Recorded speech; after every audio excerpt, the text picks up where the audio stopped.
Okay, good evening, everyone. Welcome to the Thursday, October 7th, 7 p.m. Planning Commission meeting. We now call this meeting to order. We need roll call, Tammy, please.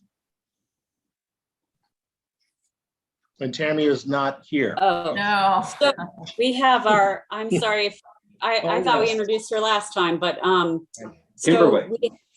that's right. We have a new recording secretary. Tammy unfortunately has left us to only have one job, which seems like a reasonable number of jobs. And so we're excited to have Kimberly Consoli join us. She's doing a great job. She is just still learning the ropes and learning who's who. So bear with her, but she's really quickly getting the hang of it. All right, Mr. Saleh, Mr. Sale. Here. Mr. Pline. You're muted. Mr. Pline. Present. Mr. Imes. Here. Mr. Walben. Present. And Ms. Butler. Present. All right, thank you, Ms. Consoli. And how do I pronounce that? Am I correct? You are Consoli? correct. It's Consoli. Yes, thank you. All right, wonderful. Thank you very much. My apologies for asking for Tammy, but 10 years is hard to undo. All right, No worries. Yeah. Okay. Moving on to the approval of minutes. There was a draft for the September 16th meeting sent out by Mr. Alex Pline and Dr. Nash, I believe. So let me try to open that up for us.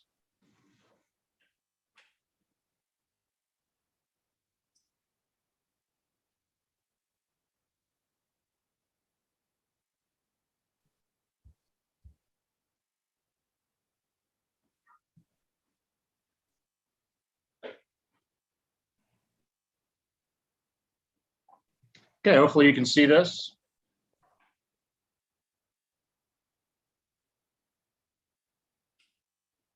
And pretty straightforward as said in the email.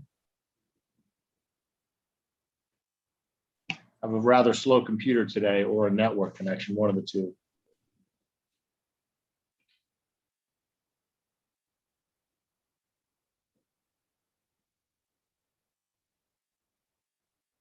Shows you're sharing. You don't see anything yet. You don't. I wonder if it's a Zoom issue. There we go. I upgraded my Zoom. Zoom came out with a new version this week, and I upgraded it. I wonder if it's having trouble being compatible with anybody else's. No, we see it now. Shouldn't be this slow though. It's the interesting thing. Do you want to do minutes or do you want to do findings? I am jumping ahead, aren't I? Yeah. Yep. Need to look at the minutes. Let me get to those.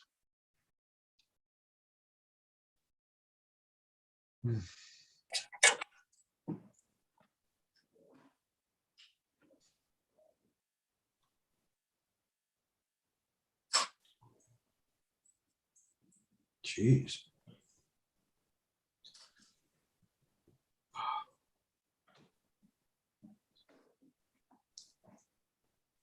It's going to take a while. Anybody have any issue with the minutes from the last meeting? And were you able to see those? I made one change just now as I was reading them. Under draft rules of procedure, I want to change the second sentence from receiving comments from to communicating with. Kim, does that make sense? Do you know where I am?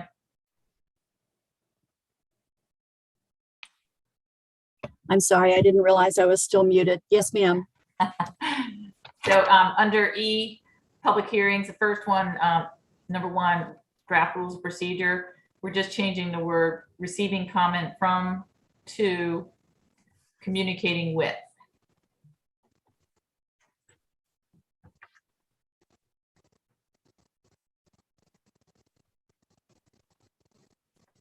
All right, Don't have any I issues. follow. Yes, I Thank got you. you.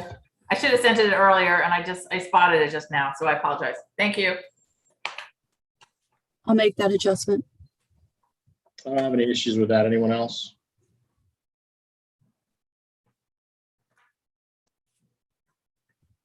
Other than that, they look fine. I'm not going to display them here on the screen. That's going to, yeah, thank you. I'll second that motion. All those in favor with that slight amendment, say aye. Aye. Any opposed? Any nays? All right, thank you. That is passed. Now moving on to the findings, which you should see on your screen.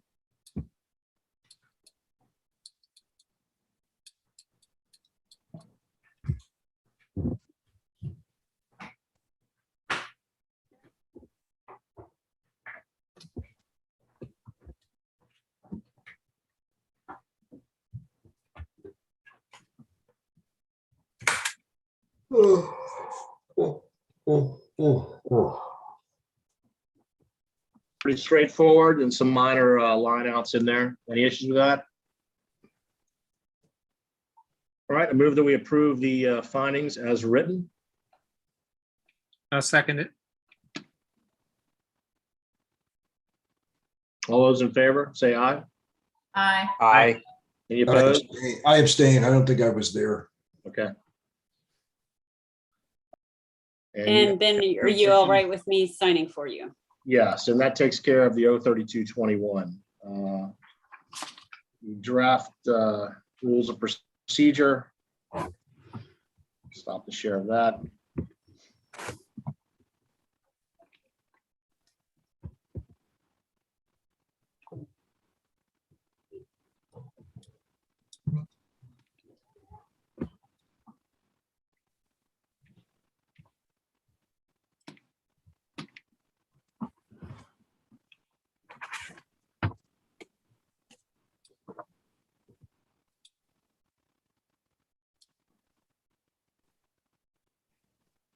All right, I don't have the draft rules of procedure file with me right now. Sally, do you by chance have that? Or anyone else can pop that up on the screen?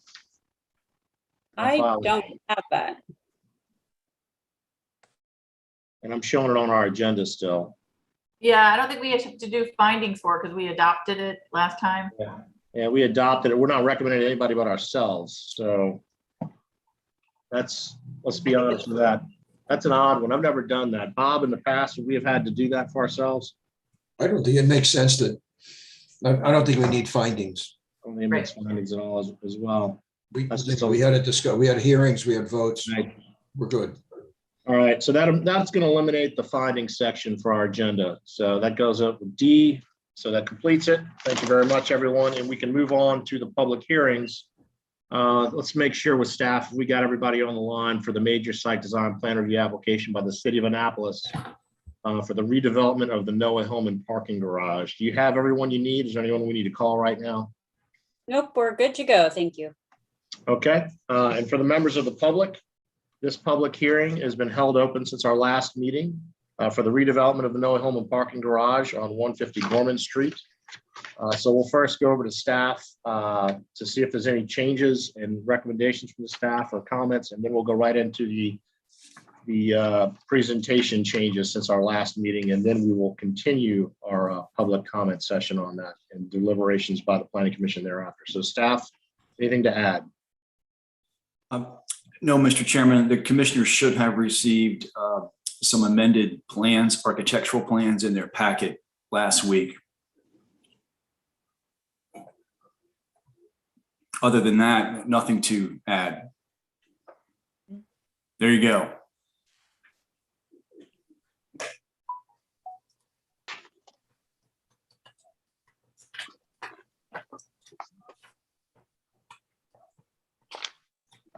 Ben.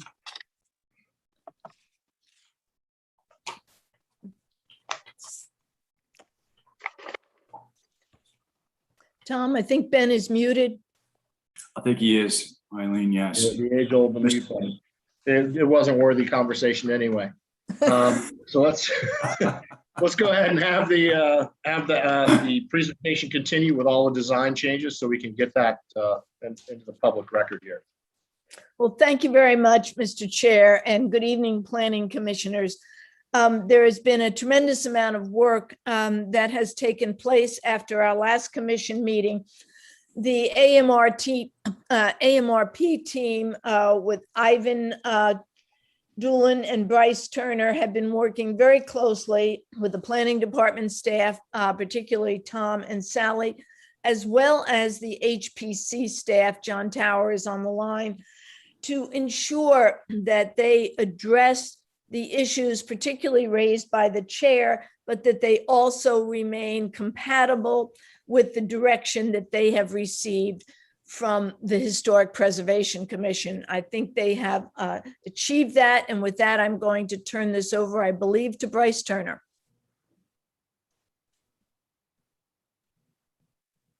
Okay, unless Ivan, do you want to jump in? Yeah, no, just follow up on what Elaine said, and we've, as Eileen mentioned, we've been evaluating the comments received and how we best can incorporate that, and I think we've been able to do so in a good manner. Both when it comes to some of the comments that were raised related to the aesthetics of the building, as well as how more green features when it comes to planting can be incorporated. And I think we also have a good solution when it comes to expanding some of the PV panels slightly that can hopefully address the commission's comments and concerns within the constraints that we have related to site height and kind of site geometry. So with that, I'll let the expert go into a little bit more of more detail. We've instead of rolling through the full presentation last time, we thought we'd just start with the main updates and changes, and then be able to answer any questions that commissioners might have. Great. Ivan, shall I share my screen, or do you have yours? Very good, you've got it. Okay. There you go. Excellent. Well, thank you all, commissioners, for the opportunity to be here again. We had some very good feedback, I thought, in the last meeting, and as Ivan and Eileen have said, we've worked pretty hard in a relatively short period of time to address some of those. And so in your packet, we had prepared this summary of some of the things that specifically we've changed, and that you can notice in the drawings, and we'd like to talk about those. I do want to thank John Tower and Thomas Smith. John was very helpful as we developed some of these and as we presented this information to Thomas to send to you. We looked at a number of things on how we could make the building fit in better with historic Annapolis, and how it might fit better with the streetscape and the character and the street walls of the town. And I think we've had some success with that. So I want to thank the staff again for working with us. I do realize the amount of time that takes, and we appreciate it very much. So just quickly, I'll just summarize on this page some of the things that we'd like to talk about. The window proportions. We have worked to make the windows more vertical, if you will, in their proportion, more narrow, a little more tall, which I think is helpful. It is certainly a more traditional window proportion, and we get that, and think it's successful, as opposed to a little bit more of a warehouse type of look, and something that I think was feeling too institutional perhaps to the commission. The other one we provided as an alternate, the idea of doing a window header or a lintel at the top of the window that might be made out of precast to create some more contrast with the background brick facade. I think this one's a little bit more, we have mixed feelings about this one. We'd like to share it with you, get your feedback, and I'm sure the HPC will also have input on that. The other one is the brick detailing in general, which we had always intended to be fairly robust and three-dimensional, And so what we've done is really to show those that brick detailing in enlarged elevations and a rendering in a way that's perhaps very realistic, and you get a better sense of the shadow lines that are created by some of the subcornice and the parapet and the lintel and the header, and get a sense of how that's really working on the facade. And perhaps it wasn't presented as well as it could have in previous presentations. The solar canopy we've extended for an additional bay onto the west side closest to Conduit Street. That was some feedback that we received. I think perhaps the consensus is definitely that folks would like to see green energy produced on the site, and makes a lot of sense with this parking garage. The greening of the garage in general. We heard loud and clear that folks really wanted to see more plantings here. And was there anything we could do at all to make the building greener, perhaps incorporate some green roof? And we have tried to do that as well. So those are really kind of 6 topics that we had. The other one that I'm sure we'll talk about as well, that I should have listed here, really was electric vehicle charging. And that is something that we talk about. That's a little bit more of a numbers game, if you will. It doesn't necessarily change the design or the aesthetics of the building, but certainly is an important function for the Hillman Garage. So next slide, please, Ivan. So in this image, which is taken perhaps a little bit out of context, but we were able to jump in quickly and start looking at some different things. And I hope you'll notice, first of all, the window proportions. So as I said, they're more vertical, a little more narrow, and that proportion, we think, actually does look good. It fits in perhaps better with historic Annapolis landscape and streetscape. And the other thing you'll notice is we're showing here really as an alternate, but the idea of a precast lintel or header above the window. And that's just one more level of detail. Now, what you're not seeing in this perspective view is the shadow lines and some of the three-dimensional quality of this brick facade, which is also a big part about making it fit into the Annapolis landscape. So these windows are shown at 4 feet wide, 6 feet tall, and the lintels being shown as an alternate.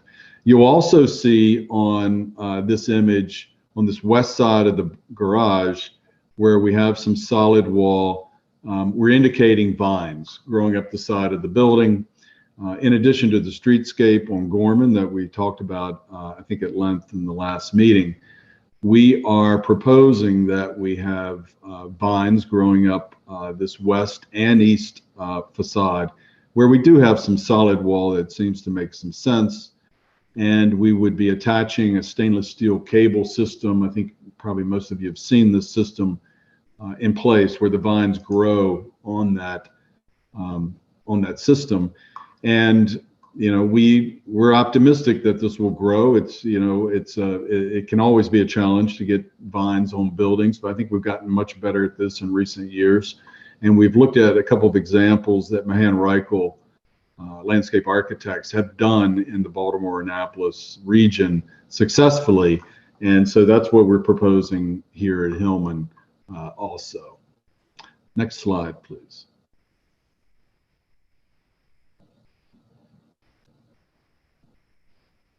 So this is a detailed perspective rendering, if you will, of the upper level of one of the facade elements right next to the stair tower here on the right, which is adjacent to or closest to the Conduit Street. So you start to see our cast parapet cap at the top. And that kind of forms, of course, the cap to the entire facade. We then have a brick component that it sits out proud of the rest of the brick by 1 inch and starts to cast a shadow there. And then we have some soldier coursing. And I think it helps to define that, that upper panel at the top of the building here. And then as you get into the primary portion of the upper level, you can see the cast stone still and the cast lintel that we're showing here, which sit, again, proud of the brick facade that's adjacent to them. The base proposal, and this is all part of the base proposal that we had proposed previously that I think was not perhaps very well presented. And the alternative to this is to do a brick header at the top of the windows that John Tower and I've talked about, that I think could also be 1 inch proud of the wall, and perhaps give us a significant shadow line, but maybe be a little less robust in terms of the cast stone. I personally rather like the the brick at the window head. What else? Next slide, please, Ivan. When you say you personally like the brick at the window head, that would mean we're different than that picture. Exactly what? Yeah, so if we go back, sorry, so the alternative is the brick where it's shown as a cast lintel alternate. That would be brick, and it is in top a and bottom. You prefer at only the top, and it would sit out proud of the brick facade wall 1 inch. So you'd get that shadow line that you're seeing there as well, but it would be in brick instead of the cast stone. Okay, why don't you guys? Why aren't you going with that in the presentation? Was it voted down or? Well, we have that, and partly I guess it was due to timing, and we originally had the brick lintel, and we do have examples that we can show you of that. But after I submitted this, and as I submitted, John Tower and I discussed it, and I think we both prefer the brick, but we studied this because we said we would, and but I think I have a feeling that HPC generally would prefer maybe a brick lintel at the top. And so we do have some examples of it, and I hope it's made its way into this PDF presentation that we can also look at. Okay, thanks. Okay, next slide is the roof plan of the garage. And here you'll see the solar canopy, which is that series of rectangles in the very center of the plan. And we've extended it to the left, basically what we're calling Plan West, towards Conduit Street, to gain some additional solar PV panels, and as discussed. And then you'll see some darker shaded roof areas there where we feel on the top of our stair towers, we can actually do a little bit of green roof. It's not going to be a lot, but we think it could work well by being in trays and having a soil medium that would have some green plants. And it may be succulents. It would be like very similar to green roofs that are being done everywhere here. On top of the elevator override portion of the roof itself, we're literally so close, we're right at the maximum building height that we really don't have a parapet around it such that we can put new plants on that portion of the roof, and therefore we're not showing it. We just want to technically not be in, we want to make sure we're complying. You'll also see in this roof plan, we are showing some planters. So there's approximately 6 planters that are shown there on a couple of the spaces in the building where we have some space where we can put some green plants, pots that can be maintained manually, but would not be that big a deal. And the ones in the corner, we hope can even grow over the side of the parapet, possibly with some training. But we're showing those there, and we don't have a lot of room, as you can see, between the solar canopies and the parking spaces. There's not a lot of room left, but we thought we would use what room we have to respond to the concern and the desire to have more green on the roof. Next image, please, Ivan. I think those were the major updates. So we have the rest of we have the presentation that we provided and submitted last time for additional detail. But those were really the main updates that we have incorporated.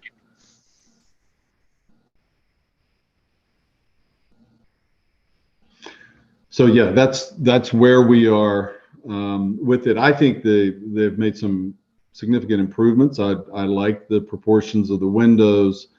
I think any green at all can help us here. And so we hope you'll agree that these are some improvements to the building. And additionally, in terms of the EV, electric vehicle charging, we did some research. And we really looked at the U.S. Green Building Council and what they propose for electric vehicle charging.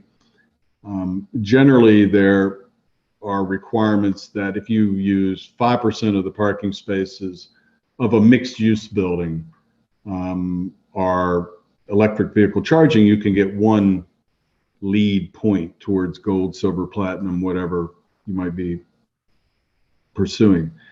But what we found is that by taking an additional bay, and I think as we discussed in the last meeting, we currently have 9 electric vehicle charging stations. We found that if we run conduit up through the building in one particular bay, that we can actually pick up another approximately 90 to 100 spaces that could be converted to electrical vehicle charging relatively easily, because the wire could be pulled through to the space. And the 20, that would get us potentially to 20% of the parking spaces would be electrical vehicle capable or even ready,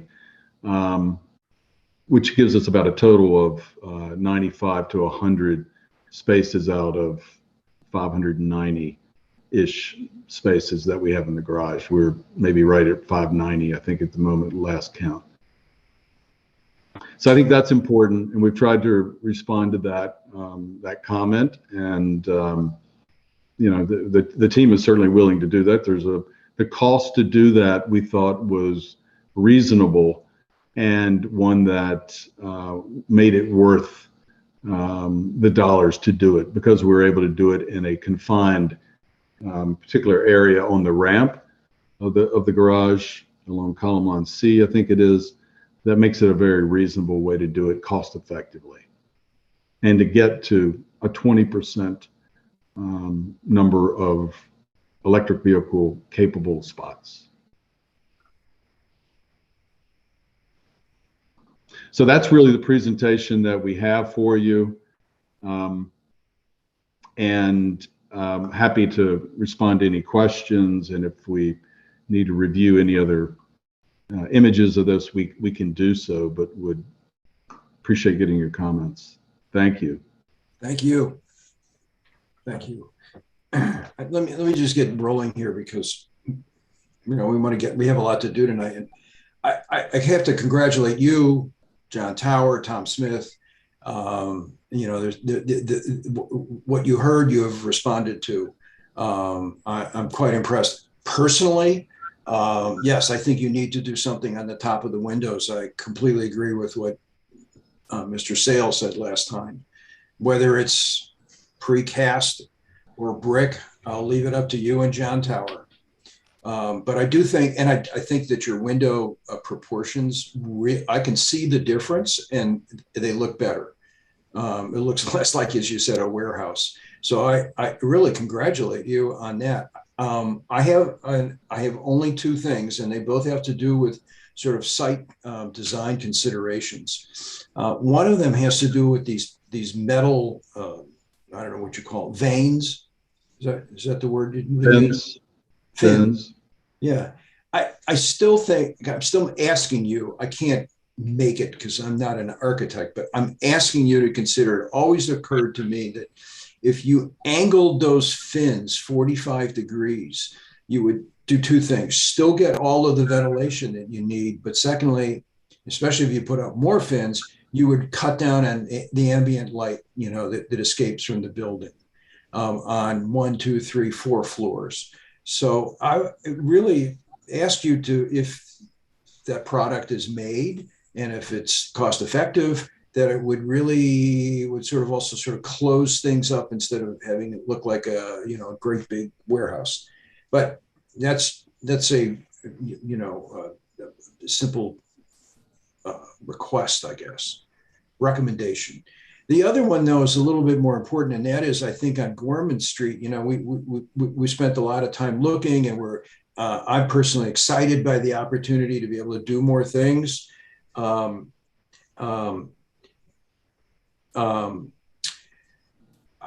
wonder, though, about the sidewalk. I hate to hit you with a question like this, but do you recall about how wide that sidewalk is? In the new design, the proposed design, it is approximately 5 feet wide. Okay. And then we have the planting area, which is a very healthy width as well for the trees. Yes, no, I completely am very supportive of that. What strikes me, though, as being consistent with historic district, I don't know, lifestyle or something, character, is whether brick on that sidewalk would really make a difference and sort of finish the thing off with the brick. And like you said last time, there's no way that we can make a modern building. You don't even want to try to make it look historic. But on the other hand, the brick is important, and it's an element of Annapolis life. Do you have any comment on that? I love brick sidewalks. The plan, or it might not come across right here, but the sidewalk itself is brick. It's only the actual curb that needs to be concrete due to the vehicles. Okay. Yeah. The answer to my question is it's already brick? Yeah. Oh, okay. And it is 5 feet wide. And that's a request that you kind of consider angling those fins and still accomplishing what you need to accomplish, if it's possible. I just think that there could be a benefit at almost no cost. But thanks. I can see from this and from this last submission, you guys have been working on this, and I'm grateful for you having listened. Thank you. And I'd love to go next, if that's okay. So I'd also like to thank the group. It's really come a long way. I think it looks so much better than the first version that we saw. And the only question I have has to do with comment that someone else brought up about silvacells for the trees in the front. Would you be able to use them? And the reason I think they're important is I've been looking at the trees on Main Street, and right now, if you look in front of the Starbucks, a couple of newly transit, well, they've been there a year, about maybe a little more, and they're getting trampled and the roots are exposed and the tree's not going to survive. 2 trees out there unless we start taking care of them a little bit better. And there are lots of different products that you can use, but silvacells in a heavily traveled area like this might be the answer. Can someone address that issue? Well, we believe strongly in the silvacell solution here. I don't think that Gorman Street is as heavily traveled as Main Street, certainly, but we think it's going to work very well here. And I don't know what else to say about that other than maybe Drew or Ivan has a comment as well. Regarding no, we've there was some of the same concern about making sure that the trees survive. So based on our conversations with the city, we opted to use silvicels for the trees on Gorman Street. Oh, wonderful. Yeah. So Thank you we're so all much. done. Yeah, I'm sorry. Yeah, indeed, it is silvicels that we're using. I mean, I know it's more expensive, but I think in the long run, we'll be happier with the way the trees survive, and it'll look great against the brick, and just the whole facade will be much nicer. So thank you. Thank you.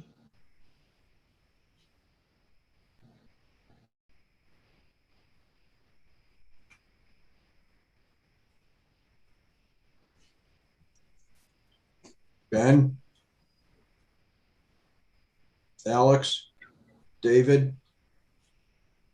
So Bob, you were talking about the metal bars. You were looking at them being on an angle. Is that what you were saying? Yes. Into that?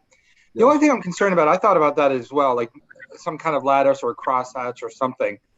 But, you know, the straight up and down doesn't bother me as much. I know it looks a little more like a prison, but I'm just wondering if you did anything else, like on an angle or on, you know, crosshatch sort of thing. Would it be a lot easier to keep? Would it be a lot harder to keep clean? Would it be covered with soot? No, I'm saying keep the same vertical elements that that they've got here. I'm just saying if you angle them 45 degrees, you would still have ventilation, which you need in a building like this. It's an open ventilated building. But the second thing is that it would cut off a fair amount of light, from the inside that sheds, you know what I mean? It's light stuff, and that it's a very cheap potential solution. Yeah, and I think I'm fine with the brick lentils too, just because there's so many different materials in this that I don't know if it needs anything more on that. But I mean, they look nice either way, I think. Either way. Okay. Okay, could you stop sharing for a second? Because I wanted to share something with you.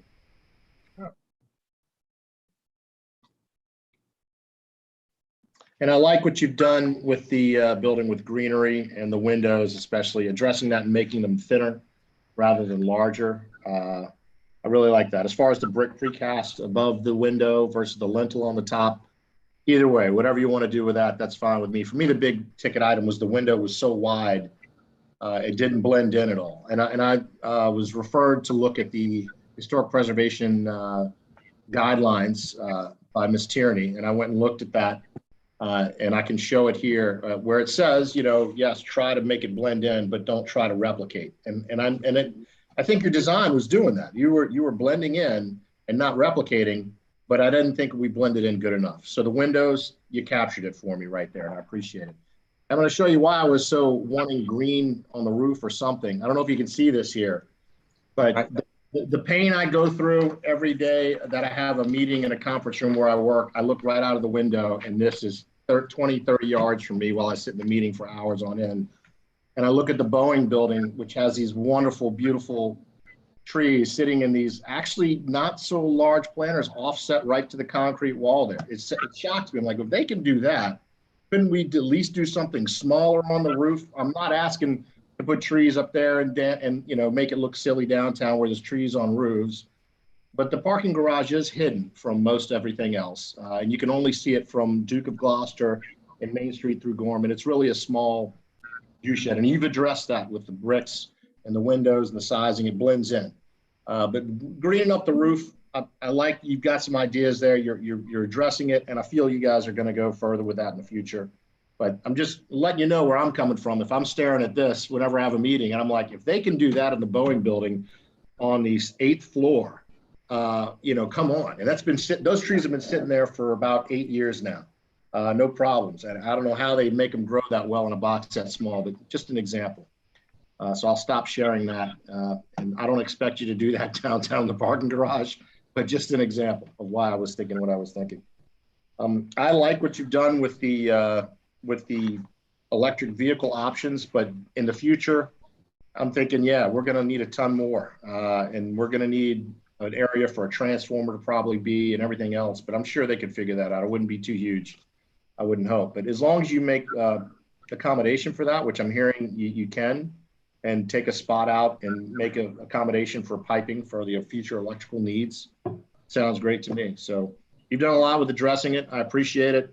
As far as the jailhouse bars on the side and what they do, that doesn't bother me so much anymore, as long as your view shed from the street is accommodated with the smaller windows and the bricks, and that really breaks it up. And so really the only people looking at the parking garage and to see the bars that are vertical are people who are looking out their back windows at the garage they've already been looking at for the past 35 years plus.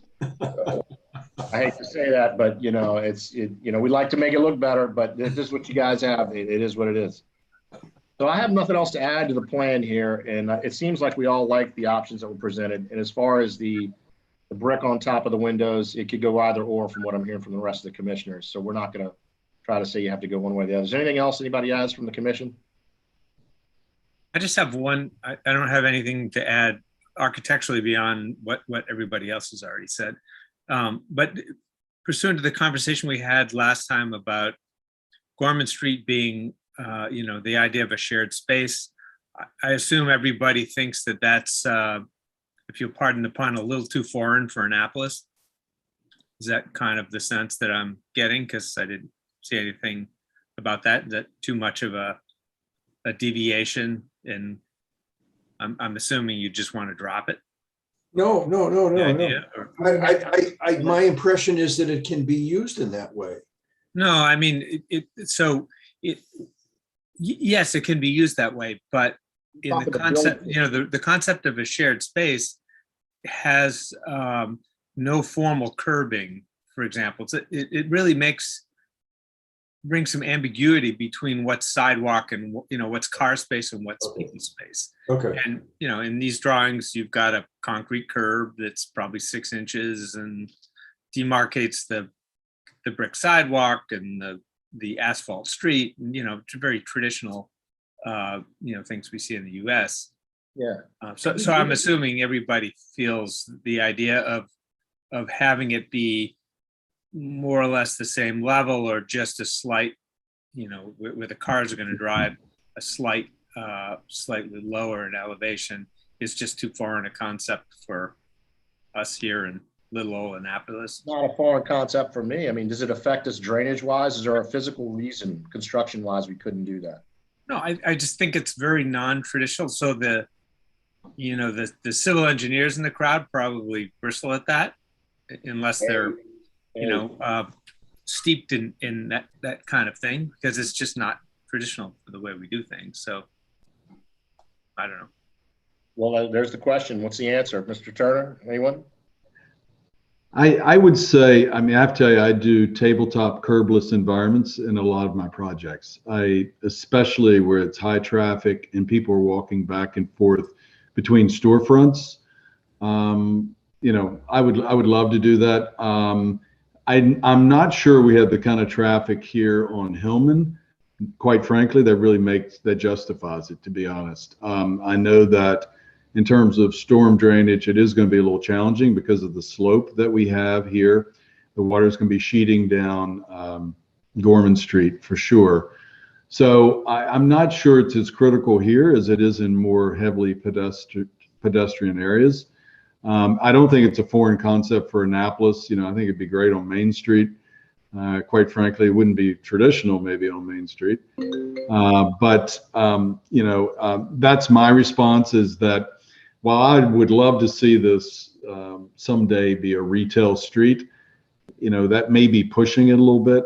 And I think there's been some pushback on that type of thing, probably just from a number of team members on this, probably stormwater management being the greatest. If you build it, they will come though. I'm thinking Alex is going towards the direction of a cafe street more or less than anything else. It would be a great area to hang out and get away from the sun during the summers because all the shading of the buildings.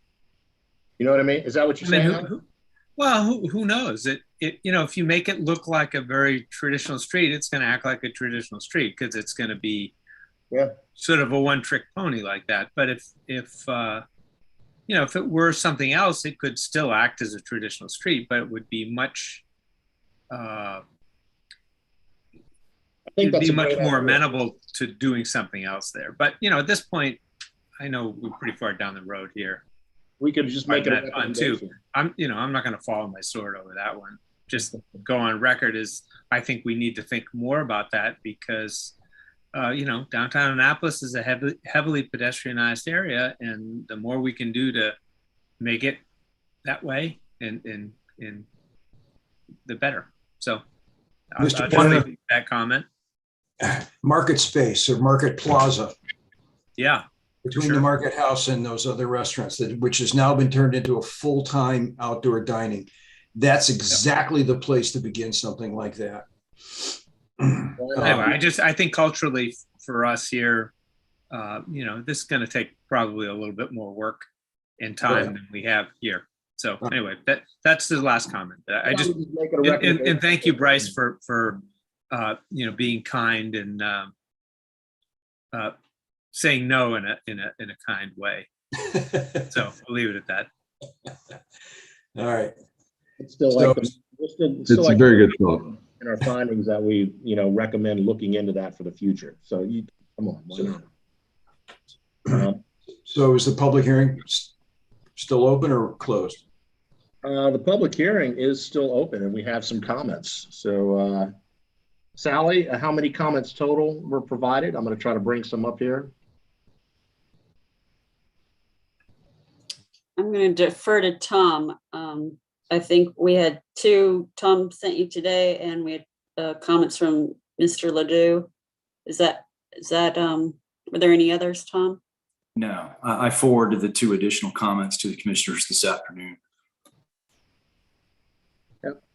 They were kind of late for the rest of the gang, unless you were able to read them. And I'm going to try to open them here. I should have done that a few minutes ago. Let's get to the file. Any other comments from the commissioners with regard to the? Great. I certainly read with, carefully what the Ward 1 president has to say. A lot of it has absolutely nothing to do with what we can do, and has to do a lot with, parking accommodations for residents during and after all of this demolition and construction. It had to do with, what's going to happen with demolition and construction. How long is blah, blah, blah. So I appreciate his comments. I think that he's right. It's just that we're not the receptacle for those kinds of concerns. I just thought that I would appreciate the time that he spent and, their concerns.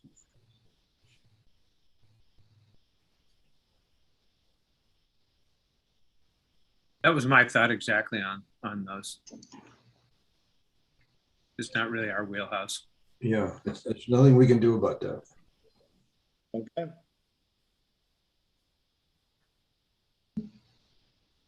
Let me. Sorry, Bob, can you hear me right now? Yes. All right, good. Okay, sorry, having a little technical difficulty here, but I have no other further comments other than those that you brought up that I just looked at. And the concerns for the construction obviously are huge, but that's not for us to deal with. That's not part of the approved plan that we approved. Planning and zoning, where would we refer these people to if they have those concerns at the time? Would that be through the Public Works Department when it's getting built, or through planning and zoning to appropriate officials to monitor that? Because there will be a construction representative from the city that would mitigate issues with property owners. I know that. But should it go through planning and zoning first to get to that construction mitigator, or Public Works? They can certainly start with us. We'll make sure they get to the right place. Okay, fantastic. All right, any other comments with regard to the Hillman parking garage from the commissioners? And no other public for actual comments in our meeting. The only comment we have for in our meeting is for our next items and on. Is that correct, Sally? I'm sorry, say that again? No persons wanting to testify in public right now online. That's correct. Showing. All right, thank you. Well, we will now close out the public comment section of this item. And we'll move on to final deliberations by the commissioners. So starting with myself. As I said earlier, I find the package to be thorough, the design to be continuing to move through multiple environments where the public can make comment. And I believe, correct me if I'm wrong, but this still will go in front of the HPC again. Is that correct? After us? That is correct. Okay, so there Goes to HBC next week. On Tuesday. next week. Okay, so members of the public, if there's any further issues you come up with or want to insert into the program, this project is reviewed by both the Planning Commission and the HPC. And after us, it goes back to them. So there is more time for comment on this project. Please submit your comments through the HPC from now on. And if they do come to the Planning and Zoning Department, they'll be forwarded for the HPC instead of us. Thank you very much to the design group, and thank you everybody else for your support and actually addressing our concerns. Hopefully our concerns make it through the next level, but if they don't, it's understandable. At least you addressed what we thought, and the HPC and you guys will come to a final conclusion. That's all I have. Any other commissioners? I'm very comfortable with where things are with the design itself at this point. Although I'm sure there could be some more changes that Bob talked about possibly to look at, but I'm comfortable with it as it is. And I would say I'm comfortable as well. I like the fact that it's 20% EV capable. You know, in a perfect world, that would be 50% or 70%. And I'm not sure what it's going to cost in the future to increase if we need to increase from 20% to 50%. But I'm sure that someone in your design group does and made the decision that it's not worth going for more than 20% EV capable at this point. So yeah, and as we've tried to say in the past on a number of occasions, don't always just go for the minimum. We should try to strive for a little bit better than the minimum required to get that kind of lead or whatever we need to get. but thanks. I think otherwise I'm pretty happy with everything you've done. So thank you again. I'll make a motion to approve this application with one further condition or an amendment to the condition. And that is that the packet dated October 1st, 2021 be included in the design so that the building is constructed consistent with the larger package that we got, whose date I don't know, but also incorporating these latest modifications. So I move to approve with the condition that the modifications dated October 1st, 2021 be included. And I understand that there's some decisions to be made, but they'll be made consistent with that document. And especially with item number 2, the window header lintel being either brick or whatever they do. I want to make that noted in there. As also Gorman Street being looked at possibly for flattening instead of having curb, and also the additional possible loss of a space for more conduit to increase the amount of rechargeable zones for future electric. Right, that's not in that October 1st document, so all right. I guess it should be an additional condition, which is that infrastructure to provide for 20% electric vehicle charging spaces be included. Now, this may just be a usage issue and it may not be part of the design and everything, but will there be, as there was in the Hillman garage, sort of off and on, it kind of sometimes was open, sometimes was not. Will there be public restrooms in this parking garage? Oh, good question. I would think there should be if it's a public building. Ooh. Whoa, last minute. Yeah, that's it. But you know, it's a good clarification question because I've used Whoa. those a lot of times. If they had it at Hillman, but then they would close it off whenever they felt like it. So it wasn't, I don't know if it was a condition. So are there bathrooms? No, there No. are. I think there that's a are not. mistake. I think that's an absolute mistake, Woo, especially if you want to use in the future. I think that's a mistake and that should be addressed. that is a mistake. Sorry, it's a mistake. I can't approve it without them. Okay, well, we can go back to the developer. Always we can and ask questions at an important juncture like this. So, Mr. Turner and gang, what about bathrooms? Why not? Good question. It was not part of the program, I guess, that we were working to. I don't disagree.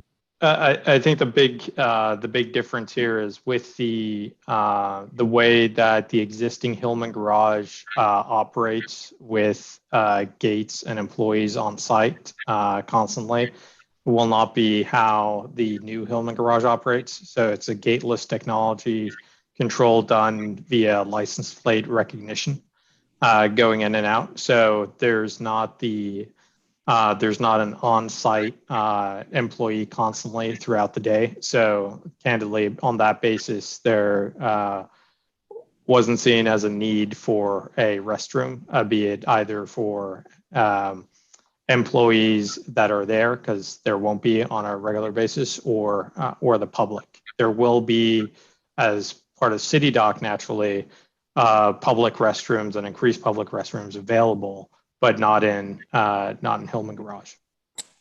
Whoa. And if I could just That's a add few that, blocks away too. that there's been a great amount of effort put into the restrooms at City Dock. I mean, I think you probably recall some of the images, but it'll be a gathering place and a place people will clearly know to go for public restrooms. And It's a City Dock long is- way away, Eileen. That's a Yeah. long way away. It's a long way away, especially if you're driving into a town from 3 hours away and you stop somewhere and you need a restroom. I think it's a big mistake. Oh, I don't think City Dock helps at all. What we already have is a single person bathroom that you open Mhm. the door to go into. And I believe there's two of them, or is there just one? There's just one for the public There's just sometimes. one. And I've used it multiple times, but I guess let's be real here. If you're 21, 22 years old and you're walking down West Street and you really got to go, you could go in a bar, or if you're not going to walk down to the dock, are you going to go and use the parking garage corner behind the car? And are we going to turn our parking garage into a pretty nasty place just because we don't have a bathroom, or could we make it cleaner? What's the public going to do? You know what I mean? What's the public really going to do? Do they already do it? I would say, I don't think they already do it to that extent. You would think they would, being that the bathroom's closed. So the evidence shows us currently that it might not be a problem. From what I see when I park in the garage, it's not like I smell it, you know? So seriously, that's what we're talking about here. So I don't know if it's as big a problem as we think it is. People will use the bathrooms in the bars before they go if they know the bathroom's not there. But if we could put one, it would definitely help, especially when we have large crowds for like St. Patrick's Day. oh. We could make it a recommendation that they look at adding that back into the design for the HPC and get it out of our hands, really. I mean, because what are we going to do? Stop and have them redesign and come back and we won't approve it till there's a bathroom involved? We're going to just hold it up for that when they can just. I don't know. I don't want to do things that we know are not going to work. But if we make the A recommendation. recommendation's a lot different than a condition. Let's put it that way. I don't think the condition's even strong enough. That's true. That's true. But is it that big of an idea already? We've got a one-seat bathroom that's open half the time, if that. But we have the opportunity to add public restrooms where they're direly needed. And I know that during St. Patrick's Parade and everything else, they're direly needed at times. We can make it a recommendation. We don't have to stop the process. I'd like to make a recommendation in there as part of an item, a recommendation or condition, we could put it in there, Well, add that in, another item, designed to what we have here but with the addition of public restrooms in one corner of the building if possible. well, you can make that a condition if you use the words "if possible," or if you make it a condition that it has to be. I mean, If you say if possible, it's not a condition. it's not a condition, right? It's you got to think about it. But we're put on record as saying that. I mean, honestly, we're pushing for it. What else can you do? You could. No, you don't have to vote for it either. That's true. That's true. And you can stop it. was this issue really discussed in the initial stages? Bryce? To be honest, I don't recall it being discussed in the initial stages, and I'm not aware of any programming that the city has imposed on us at all, of course, for bathrooms. Do I think it's a good idea? It's probably a good idea for a public facility, actually. At some point, we're making this a very robust garage. I will say, like, a lot of city garages perhaps are, but we've got, green roofs and solar panels and electric vehicle charging, fairly robust, and bicycle parking, and it's at some point you have to stop all the things that you add to this. But I personally like public toilets. I think City Dock is pretty close. I know that most of us probably go to Starbucks or something when we're in that situation, but it really has not been discussed thoroughly while I'm in the room anyway. Okay. I will amend my motion of approval and add a condition that the addition of public restrooms be that's the best we can do at this point. Can you say that again? You were kind of blurted out. Seriously considered, is it? Yes, that the addition of public restrooms be seriously considered. I don't know how else to do it. I mean, it needs to be considered. I would say that as well. I mean, it's not right to depend on private businesses for public needs. More than one stall, a multi, at least two, Okay, that's all. I'm going to leave it like that, and Yeah, I can support that. and I think that the city and the cost effect, that what we're spending and so forth. I give up green roofs in favor of restrooms, although I think the restrooms will cost more. I mean, I think are there security issues that we have to think about in terms of? There are. So it's we'll have to look at what could be done from a placement perspective. There's really only one area of the garage that might be able to accommodate it, and that will naturally be on the bottom floor and the corner. We haven't looked at it from an operational standpoint either when it comes to security and upkeep. So I can completely understand the need, but there are some knock-on effects. So this is a city building surrounded by other city buildings. I would think security and maintenance and everything could be handled by those as an overflow. That's just my opinion. I do think that City Dock is it's a few blocks away. It's a couple blocks away. It's not right next to it. That's the thing. So that's just where I go with that. And whoever's maintaining the City Dock bathrooms, if that's so close people can use it, well, then the person maintaining that could maintain this one. Also, we had public restrooms at the harbor master's house. I mean, yes, people worked around there, but people are working around this one as well, just as easily. Well, the city is. I have a technical question about ownership. Is this, and maybe it is kind of ambiguous given that it's a public-private partnership, but who actually owns the physical building? The city will own the physical building and infrastructure, and we will be we have a development right and obligation to build that building and to operate that building in accordance with the contract that we will have with the city. Okay.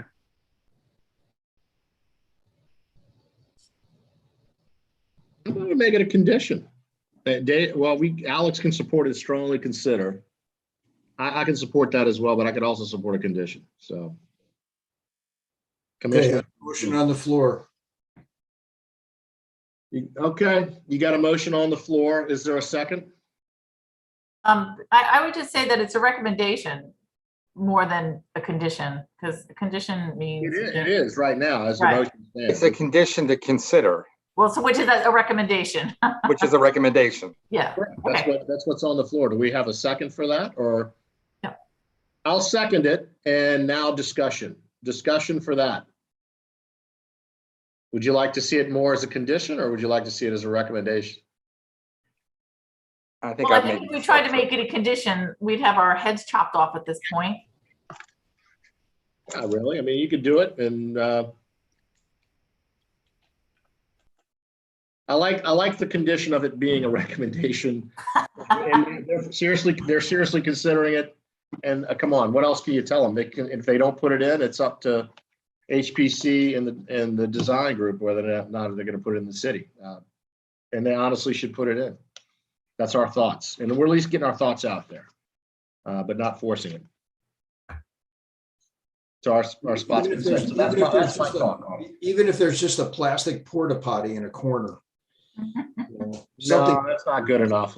Come on. Or one of those things they put on the streets in Asian countries where you can, have you seen those?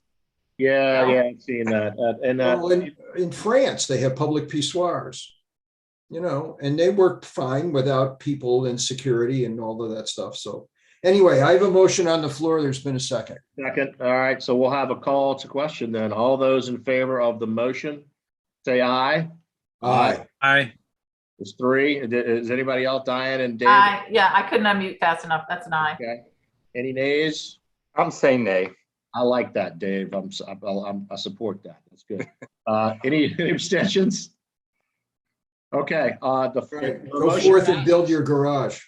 The motion passes. Thank you very much.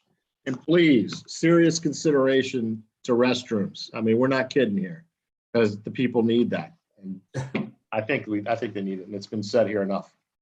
Okay. Okay. Thank you, Eileen. Thank you, Bryce. Thank you. Yeah, guys. thank you. Great group. Thanks All again. right. Thanks so much. Thank Good night. you. Thank you very much. All right. Good Good luck. vision. Okay, Thank now you. we'll move on to item number 2, major site design plan review application by Primrose School Franchising Company. This is a new issue here. Between the contract purchaser and Neseth Israel Synagogue property owner for the development of an early learning and childcare facility located at the intersection of Spa Road and Hilltop Lane.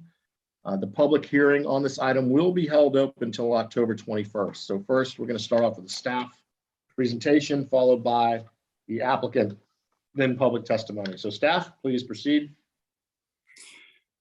Good evening, Mr. Chairman and members of the commission. This is a major site design application request, number SDP 2020-005 from the Congregation of Knesset Israel is the owner. The Primrose School, franchising company is the developer. They have put forth a request to develop an early learning daycare facility with associated playgrounds. What is an R3 general residence district, vacant property at the intersection of Hilltop and Taylor Avenue.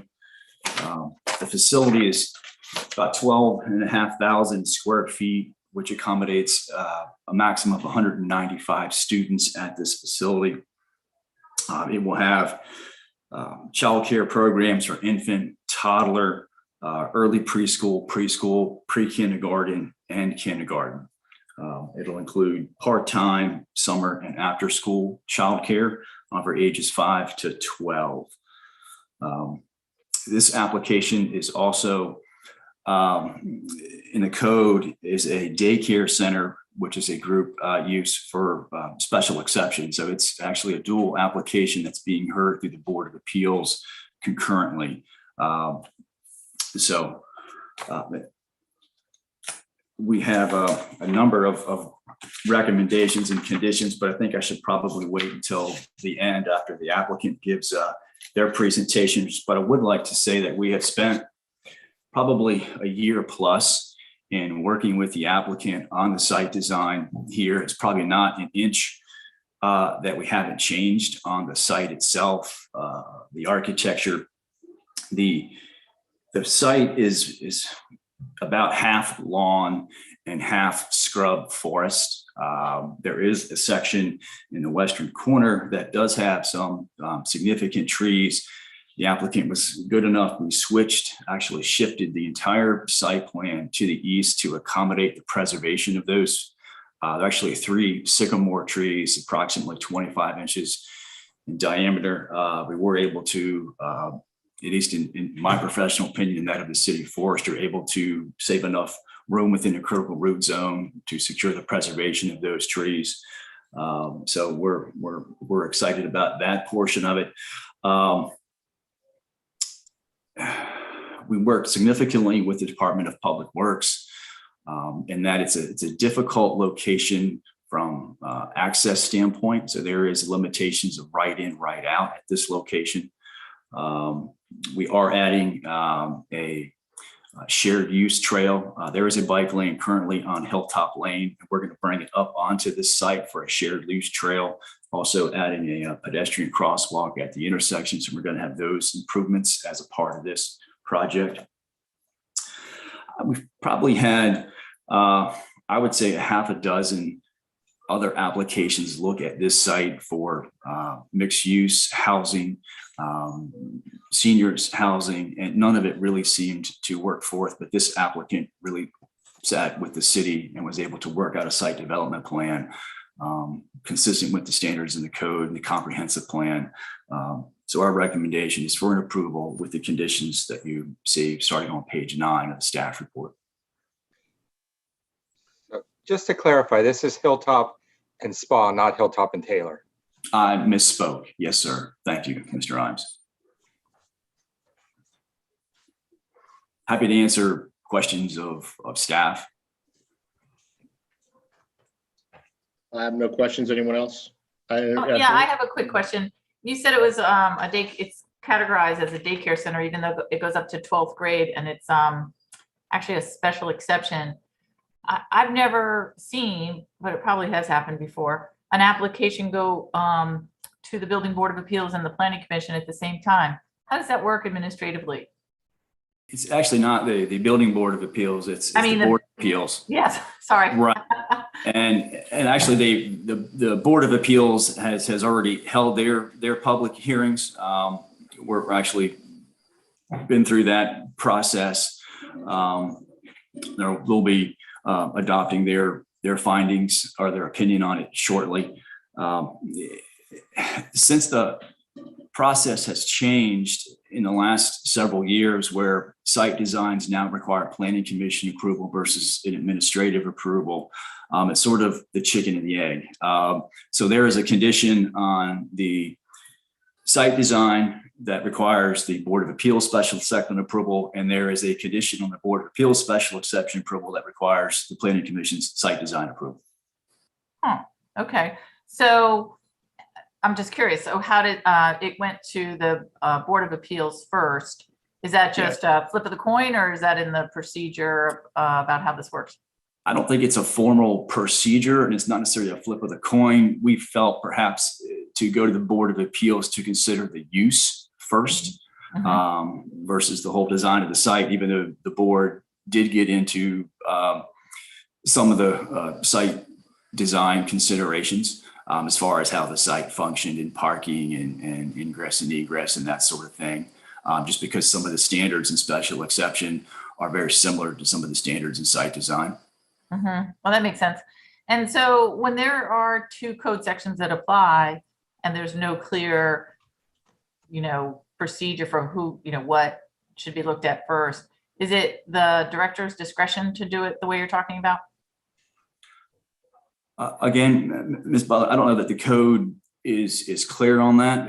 The one area where the code is clear, when you have multiple reviews, is that Historic Preservation Commission is last. That is delineated in the code. But between these two, it is not. I frankly might have to defer to the city attorney for But I think it's really up to perhaps, yes, the planning director. We saw fit to take forth a special exception first. Actually, Yeah, no, I think that we makes looked at sense, the Tom. I dates was just, and yeah. tried to schedule them as closely as we could.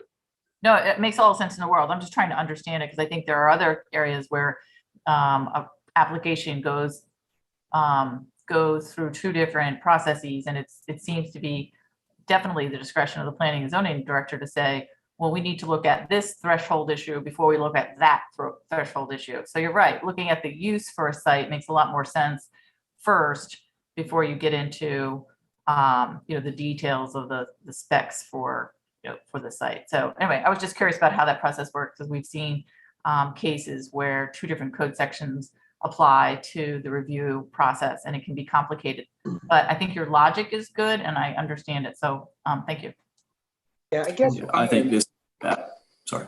I guess I'm going to need to, understand a little bit. The concern that I had when I first initially saw this was really about picking up and dropping off kids and making sure that there wasn't backups onto the street, because that's a really bad intersection right there with a lot of people who don't know where they're going. So that's what I hope to hear from during the presentation today, is to understand how that's going to work. Are they going to allow I don't want it to be a West Annapolis situation again, or a Hillsmere situation again, where it just blocks the traffic for miles, Commissioner Imes, I think you're going to hear a great deal of detail from the applicant on that, how that works. We had discussions at the staff level. We had discussions at the Board of Appeals level. Yes, sir. Great, thank you. Mr. Smith, this shared path, is it a part of the plans now, is accepted, and it's part of the plans that it'll go all the way around Spa to the edge of the property? It goes along the frontage of the property on Hilltop Lane to the intersection, and where we've proposed a new crosswalk there. So it does not turn? It's my understanding it does not turn. I don't recall all of the reasons why it doesn't. I was gonna ask about that too, but I think I can share some thoughts about why it doesn't turn there. Because I think the thought process is, and this is based on what's in other plans, is that there would be a multi-use path that goes all the way to Forest Drive and then eventually over Forest Drive, whether it's at grade or a bridge or something like that. And I think that's kind of the concept. So I think that's probably why it doesn't go around. But I was going to sort of zoom in on that too, saying that I think it should go all the way around, because the sidewalk that's there now that's going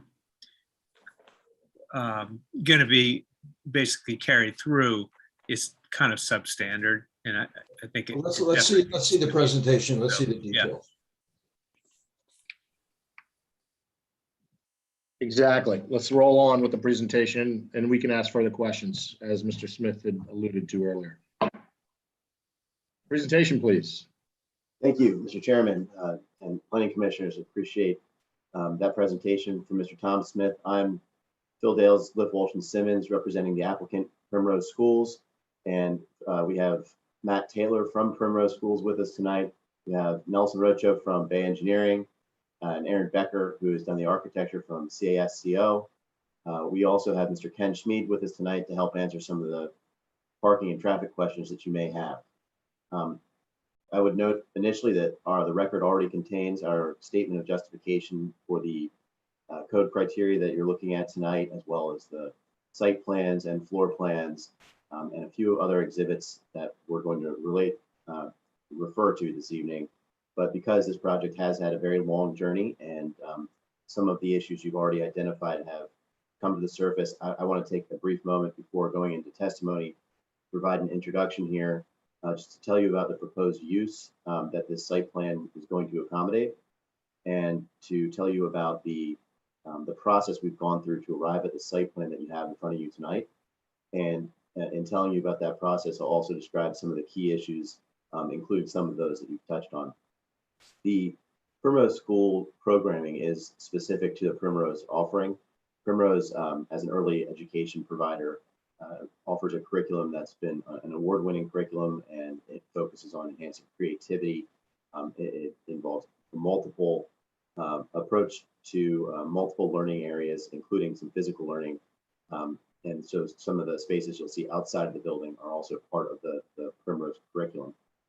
When we initially approached this site, there was one main parameter for us, which was to keep the access away from that intersection of Spa and Hilltop.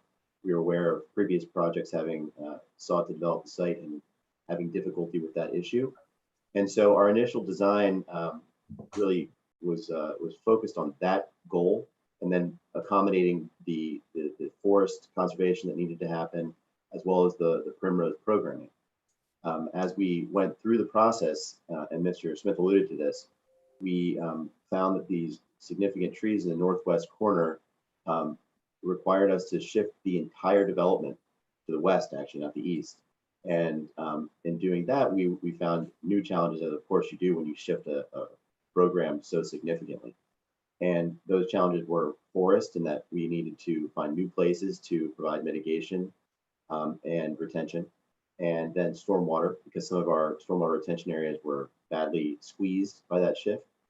And then parking and access. And the access issue at DPW's urging changed a bit, in that we ultimately were asked to move the access point very slightly to the west along Hilltop in order to provide a right in, right out condition that also had a barrier to make sure that people didn't ignore the signs prohibiting those left turns in or out. And we will have exhibits to show you the analysis on any potential spillover to Hilltop, which we are very confident will not occur. And Mr. Kenschmidt will speak to that when we get to that point of the testimony. And I will start by having Mr. Nelson Arocho talk about the site, the conditions we really took into account as we designed the building and the site plan, and then talk through some of those changes in a little more detail that I just outlined. And then we'll go to the architecture, or we'll go first, I think, to traffic engineering, and then we'll go to architecture and hear briefly at the end from the applicant himself. And then we'll be here for questions. So, Mr. Rocho, could you unmute yourself and just provide an introduction? I think you might need to be sworn in as well. Not necessarily. Sworn in? I don't think so. That's all right. Okay. So Nelson, if you could just provide an introduction of your credentials, background, and involvement with this project. Sure. Everybody can hear me? Get a nod there, yes? Yes. Yeah, okay. Thank you. Yes, my name is Nelson Arocho. I'm a professional engineer in the state of Maryland. I work with Bay Engineering, and we're located on 26161. Feel free to share screen to promote our awareness of what's going on.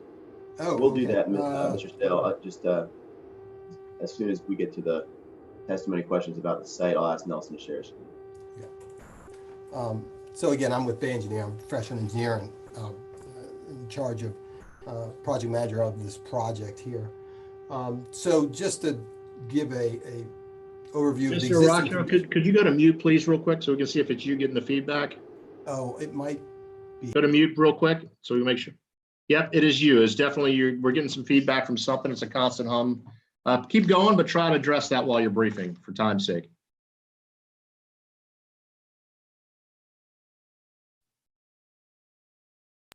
All right. Would it be better if I go to? Sounds good now. Sounds perfect. Oh, there you go. I don't know what I did, but I shuffled my chair. I won't move my chair. Keep going. Very good. So the site again is located at the northeast portion of the intersection of Hilltop and Small Road. Again, directionally, the site is situated such that where everyone is speaking with regard to the trees to be saved is to the east. And Nelson, will you go ahead and share the site plan on the screen? I think if you just go to screen share, you can do that and kind of point the commissioners to the. I will do that. Let me go to my.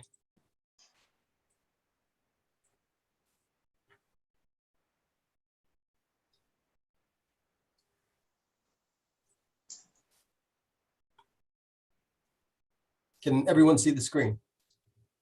Yes. Okay.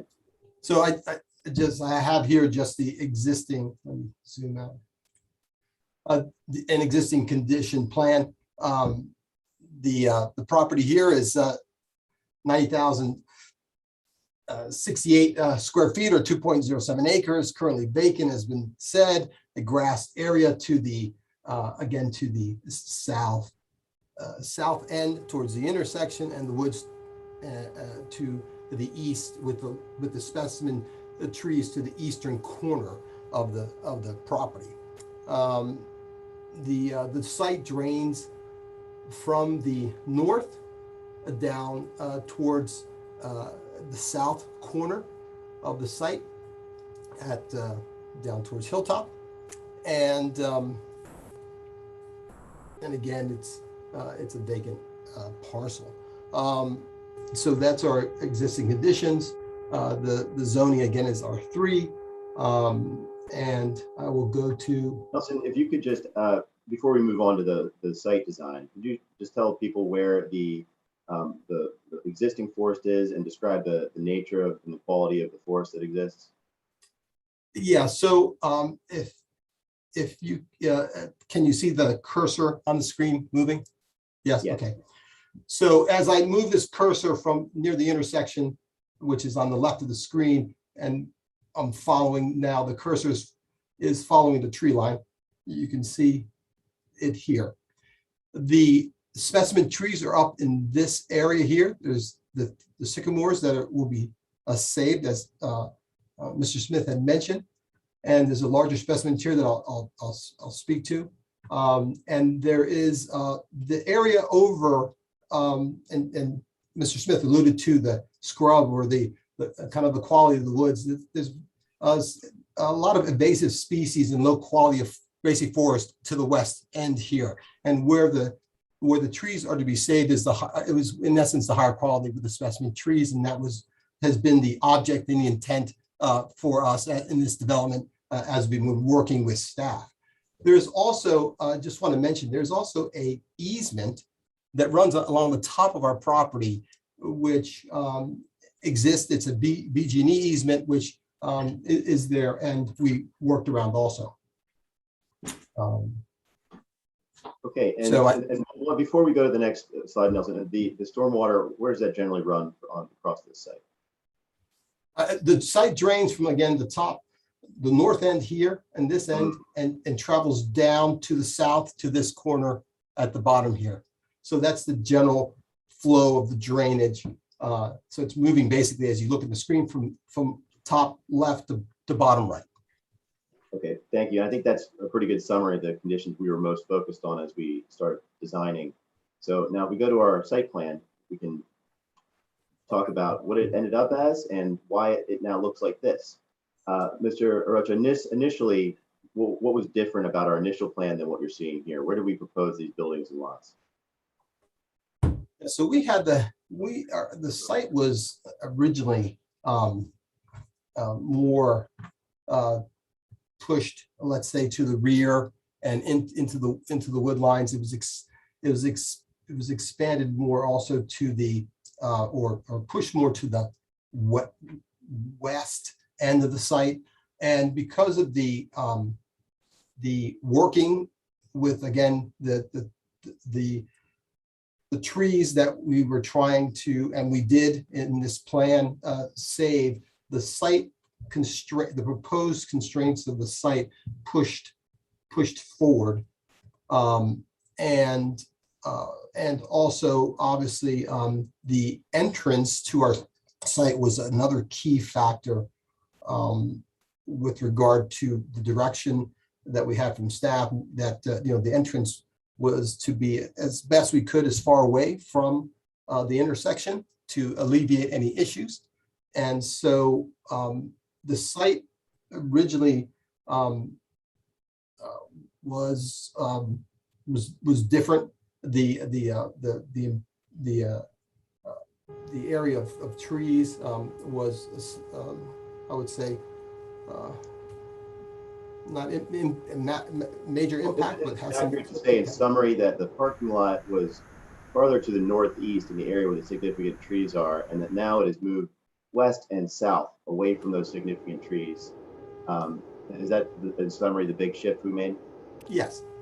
Okay, and as we did that, can you tell the commissioners about what happened with the proposed stormwater retention? And while doing that, describe to them how the stormwater retention now functions. Yeah. So because we're limited in the type of devices that we can use, and with regard to the soils, if the soils or the drainage patterns, the stormwater management was greatly affected. It was more, it was spread more, again, around the site. Some was to the north, but because of the continual design changes to incorporate and help the preservation of the trees, everything was pushed down. We're restricted then because, and Mr. Phils had mentioned, and in directing me to discuss the flow of the site, since it's running from the top of north to south, where we're capturing the water and where we want to treat it then for ESD purposes, environmental site design, to maximum extent practicable, and to basically treat it before it gets off site, it left the area to be to the south portion of the site. So that was always been a constraint. We have to treat it in that area. So that's always morphed our site. So the push of the trees down and then holding that stormwater management area to the lower southern corner really constrained our site and forced us to get to this shape that we have. Could you just use your cursor to show the three stormwater retention areas, please? I'm sorry, repeat that? Could you just use your cursor to show the commissioners where the stormwater retention areas are? Yes. So there are the three microbial devices. There's one here at the end of the building. There's one here, one right here in the front of the building along Hilltop. And then the second microbial device is here again on the south corner. We also have a small, what's called a Filtera system that's actually here where my cursor is near the entrance. So that, again, because of the drainage coming to the front and having to divide the area into drainage areas that would be acceptable within the range of the devices for what they can take. This was spreading out all our stormwater management down at the bottom. And then because of the space we need to manage it, we were crunched with the woods to the top end or the east, and the drainage and stormwater management to the south. Nelson, I think there must be some sort of electronic device, because at times the feedback goes away completely, but then with a little shift, it tends to come back. I'm not sure if it's there now, but then it goes away. So we've talked a bit about the trees, we've talked about the stormwater, just to show the commissioners what are the space consuming elements of this site. And I think now would be a good time to talk about, we're going to have the architect speak about the building and the programming surrounding the building. But I think if we could start now by talking about the hiker-biker trail that also uses up space that became very vital, critical space to us along the south edge of the property. Could you just zoom in a little to show them the width and what we're providing for the hiker-biker trail? So we have the hiker-biker trail. Let me just move this. Sorry. There we go. So over again to the west and up in the area here where my cursor is, there's the hiker-biker that is connecting to existing walk. It travels the sidewalk travels down here to the crosswalk area, and then the 8-foot hiker-biker trail runs then along Hilltop and then to the end of our property at the connection here.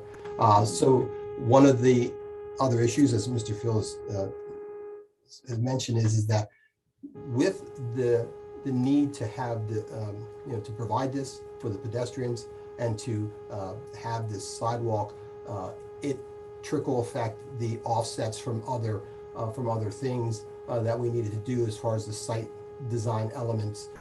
internal to the site when we were. And with regard to this edge of the property, you've just shown us the 8-foot hiker biker, which is labeled proposed 8-foot sidewalk on these plans. The additional element that we needed to fit as we really get down to the small numbers on this edge was the 2-foot barrier that's now in Hilltop that we've pushed up into our site to accommodate. So after moving the parking lot down and after providing the hiker biker trail when it was requested, we also then had to push up with this 2-foot barrier that if you could show the commissioners where that barrier is and how it functions to prevent turns. Yeah, I was gonna get to, yeah, thank you,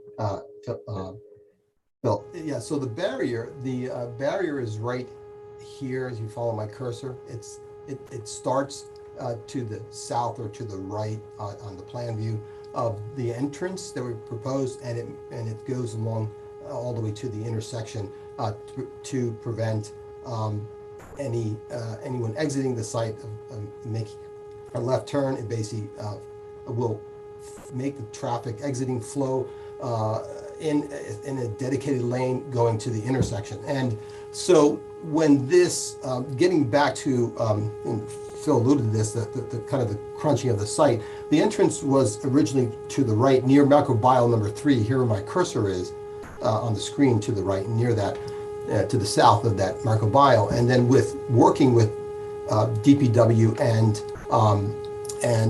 considering the intersection and some of the movements, they requested that we put the entrance as you see it now.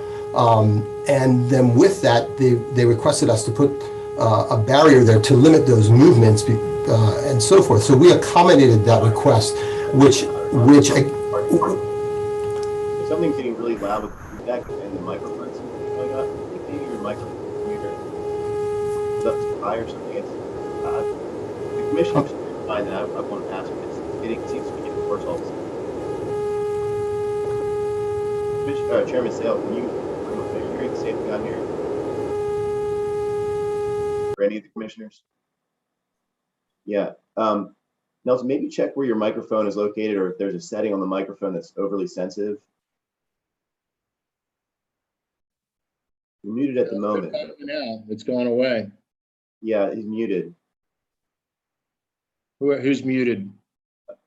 Nelson, whose microphone has the feedback. Yeah, but I strongly suggest he goes to his computer, speakerphone mic, and takes off the headset. yeah, it might be worth doing if you can accommodate that, Nelson. While he's working on that, I have a quick question. It appears that there's a buffer between the curb and the 8-foot sidewalk. Am I seeing that correctly? And if so, what's the? Nelson will have to answer how that has changed. Initially, there was a grass area there that we then, at the guidance of Department of Planning and Zoning, reduced when we had to accommodate the 2-foot barrier to prevent left turns. And so there may still be a remnant of that initial barrier, and I'll let Nelson confirm that once he's back on. And then another question is what's the height of that barrier? I don't know that that's been specified. Again, Nelson can confirm, but DPW said that they will get to the details of what they want on that barrier later, whether they want flags, whether they want whatever they want, we've agreed to. Okay. So and while Nelson's working on the issue of his technical issue, I will address one question that was raised already by the board or by the commission. The proposed sidewalk just does run to the crosswalk. However, we have already agreed to and proffered in the application process that we would provide a future access easement for the remainder of the site to accommodate a continuation of that hiker biker trail for the time when the city is ready to build it. So the easement would provide, and we said we would be willing to do that if it was required in a condition. And so if the commission does want us to do that, we're happy to provide that easement to accommodate this along the Spa Road side as well. And so that easement would give the city the right to construct the remainder of that sidewalk when it's ready to build sidewalk along Spa. And we would have the easement triggered when the city has funding for that. So we can take questions on that later once we finish the presentation. I just wanted to give that framework as we talk about the hiker biker trail and the rest of the site.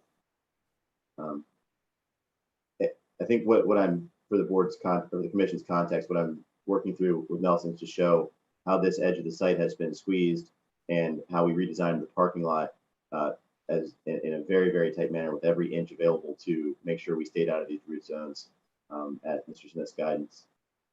Nelson, are you ready to try it again? God almighty. Jesus.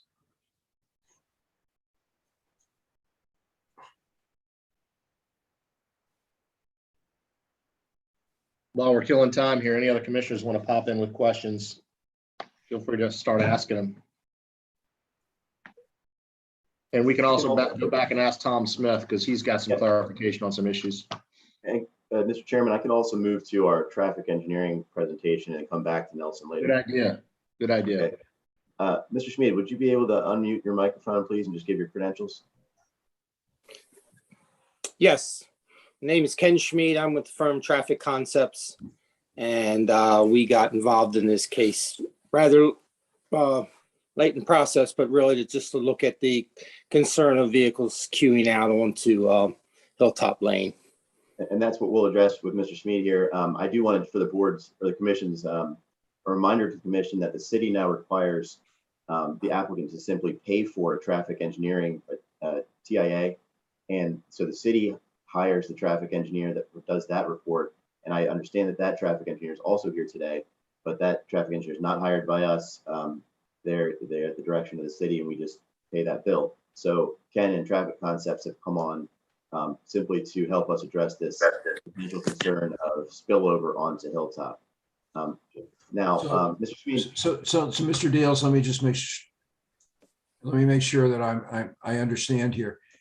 Mr. Schmidt is your expert or is from the company that was hired by the city? That's correct. Traffic Concept was hired by the applicant to address this issue of parking capacity. Okay. The traffic engineer for the full report is also on this meeting and was not hired by us. Okay. Okay, so Mr. Schmid, let's address this concern of potential queuing onto Hilltop. There's 195 student capacity at this building, and what are the trips for the peak hour trips at the highest point in any day?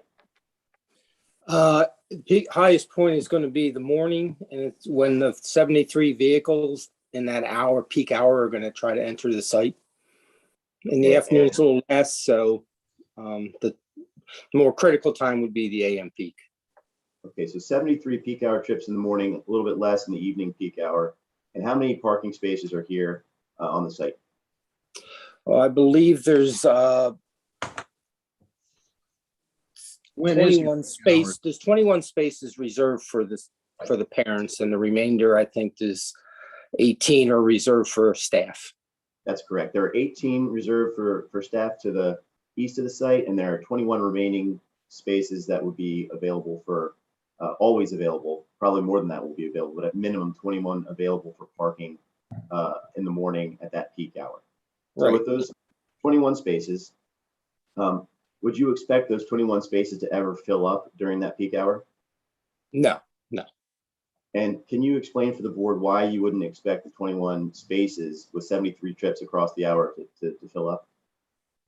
Well, I mean, we all know that the traffic doesn't flow in here evenly through the hours. So those 73 vehicles, if they were linear and they came in by themselves, it would be like they would be coming in every like 49 seconds if you divide that by an hour. Well, we know that they don't do that. So when we do these kind of estimates, we try to create a worst case scenario within that hour. And in this case, like when we do queuing analyses and things, we always use a surge factor, and that's basically add 40%. It's a surge factor of 40% that gives you the worst condition you'll have in the hour. So you can design to that. And that would have a vehicle coming in every 29 seconds. Okay. So that's a worst case scenario. So every 29 seconds, we're going to have a car coming in, but this car doesn't stay very long. And Primrose has many schools around, and generally a good average is about 5 minutes. To be very conservative for our analysis, we assumed a 7-minute time. So Somebody would enter, park, walk their child into school, walk back out, and drive out, and that would take 7 minutes.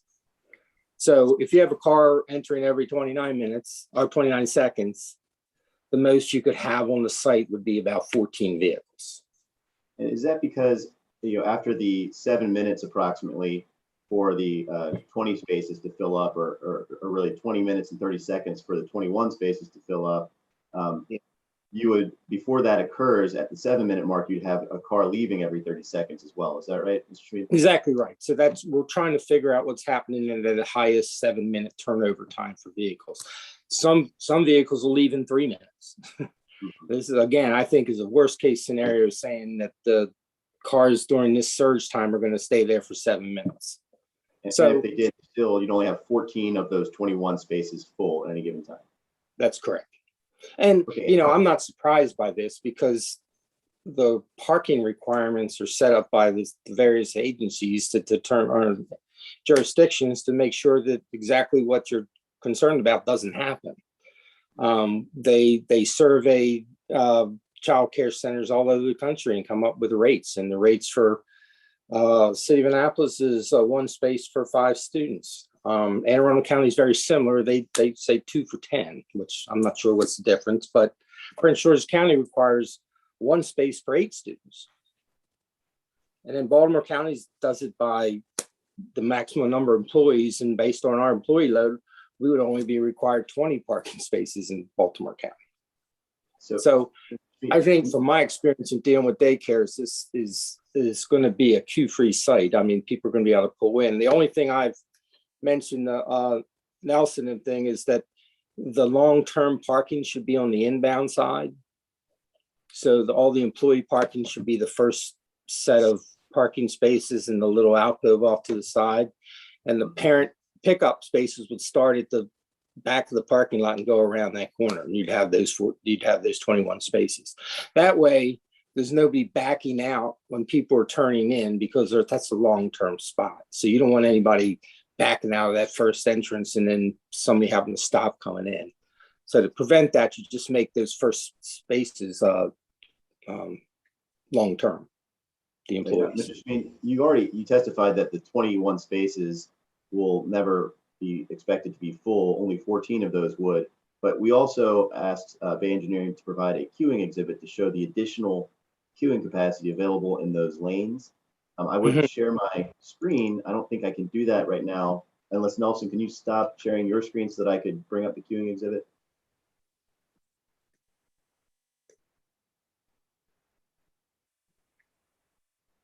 Or if you just want to show the car stacking, I can do. Okay, I'll share my screen here. While you're getting it ready to share. I think that was in one of the documents we had.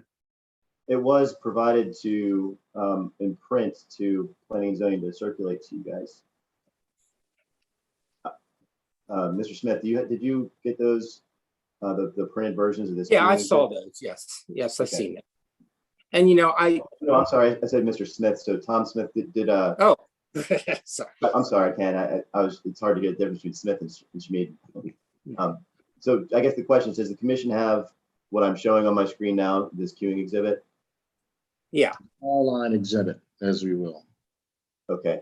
So this was prepared by Bay Engineering to show how many cars could fit here. And again, this is sort of belt and suspenders, because the parking spaces are not expected to ever come close to filling up. But this provides, shows you how much more capacity the site would have if the parking spaces were ever all full. Mr. Smida, how many spaces are shown on the queuing exhibit for cars available in the lanes? I think there are 17. Let me count 1, 2. I mean, I think they're totally used. I mean, I understand the exhibit, and I understand what we're trying to show here, that even if we exceed these parking spaces, we can get vehicles off the site. And I think we can, but it's never going to happen. But there is room on site to store other vehicles. I disagree. I think whoever built this is building it for car line. I have 4 children going to schools, and what you guys are focusing on is people pulling into parking spaces to walk their kids to school. I don't know of many early childhood centers I've ever sent my kids to that don't have a car line. And this looks like a car line. We have people queuing to drop off Sorry, with- sir, you can't. Daycares require you to park your vehicle. Chairman Sale, at least Primrose's policies do not allow for that. Primrose has a requirement that all parents come inside with the child. So they do have to park and bring the child inside. So that's why they have the 5-minute drop-off time, as opposed to what the ITE manual proposes is a 2 to 3 minute drop-off time. Where Right. you do have a line as you're describing, Mr. Chairman. But yet this facility could go up to 12th grade, Ms. Butler was saying. Not 12th grade. I was going to correct that. It's 12-year-olds. So it's Fifth Right, year, so it's fifth just- grade. And how many Correct. kids we're talking that this place could eventually have and all? 195 is full capacity. And with 195 capacity, the peak hour is 73 trips. And that's international 195 traffic. students total, you're telling me, right? Okay, keep going. I don't want to stop you. Mr. Taylor will speak to how that mix works. There's the kids who are there full time are the younger children, and then the older grades going up to 12-year-olds are there only after school. So, Mr. Smead, thank you very much. Is there anything else you could add about this potential concern of queuing onto Hilltop Lane? Well, I mean, usually like I said, usually this question is answered by sticking to the code requirements for parking, and for the area of the city of Annapolis and Anne Arundel County are the highest. I've worked on hundreds of daycares over the last 30 years, and I don't think I've ever got a call from a modern daycare center call me back after it's built saying I got a queuing problem out on the road. So I'm fairly confident that based on the side meeting the code and experience and what the operator tells me is going to happen here, that this is not going to be an issue. So Thank you very much. Mr. Schmid, your calculations are based on staggered drop-offs and pickups?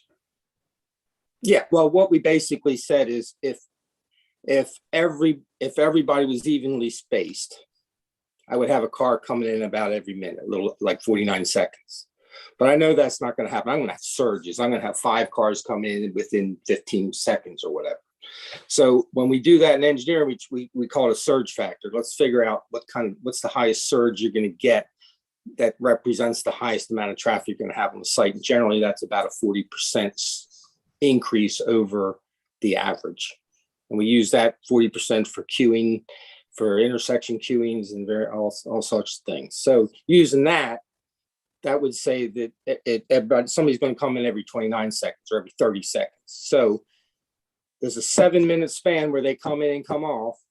So within that 7-minute span, there's 30 seconds into 7 minutes is 14 vehicles.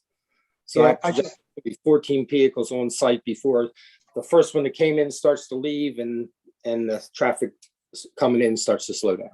Yeah, I just look at human nature, and like if school's out at 2:30, there's going to be a lot of people who try to get there before 2:30, and they're all going to try to get at This 2:30. isn't. I think we're confusing this with a Yeah, school, but what I private see, school with a daycare. what I The see is daycares, the I see St. daycares come in, Anne's. they start at 7 and they can get kids up till 9:30 in the morning. They're spread Okay. out, and the pickups the same way. It's not an elementary school where the bell rings, it's 2:15 and hordes of parents are there. That is an issue. Yeah, But I just this see, is spread I out. see St. Anne's, daycare. I see St. Anne's is, they're all back down in the hill, in the, what is that, Arundel on the Bay Road? I just see that a lot, but it's not an issue because there's a lot of room to go through there. This is a really bad intersection where you're getting in that right lane to turn right. That's the only thing I'm concerned about. So if it is staggered, that's fine. But if it's saying one car comes in, one car comes out, but if everybody's showing up at the same time, I'm a little nervous about it. If you have 40 people showing up at the same time, you can only fit 15 in there. Where there's History 25 going to tells go? us- I mean, that's what history tells us, and that's what our experience tells us.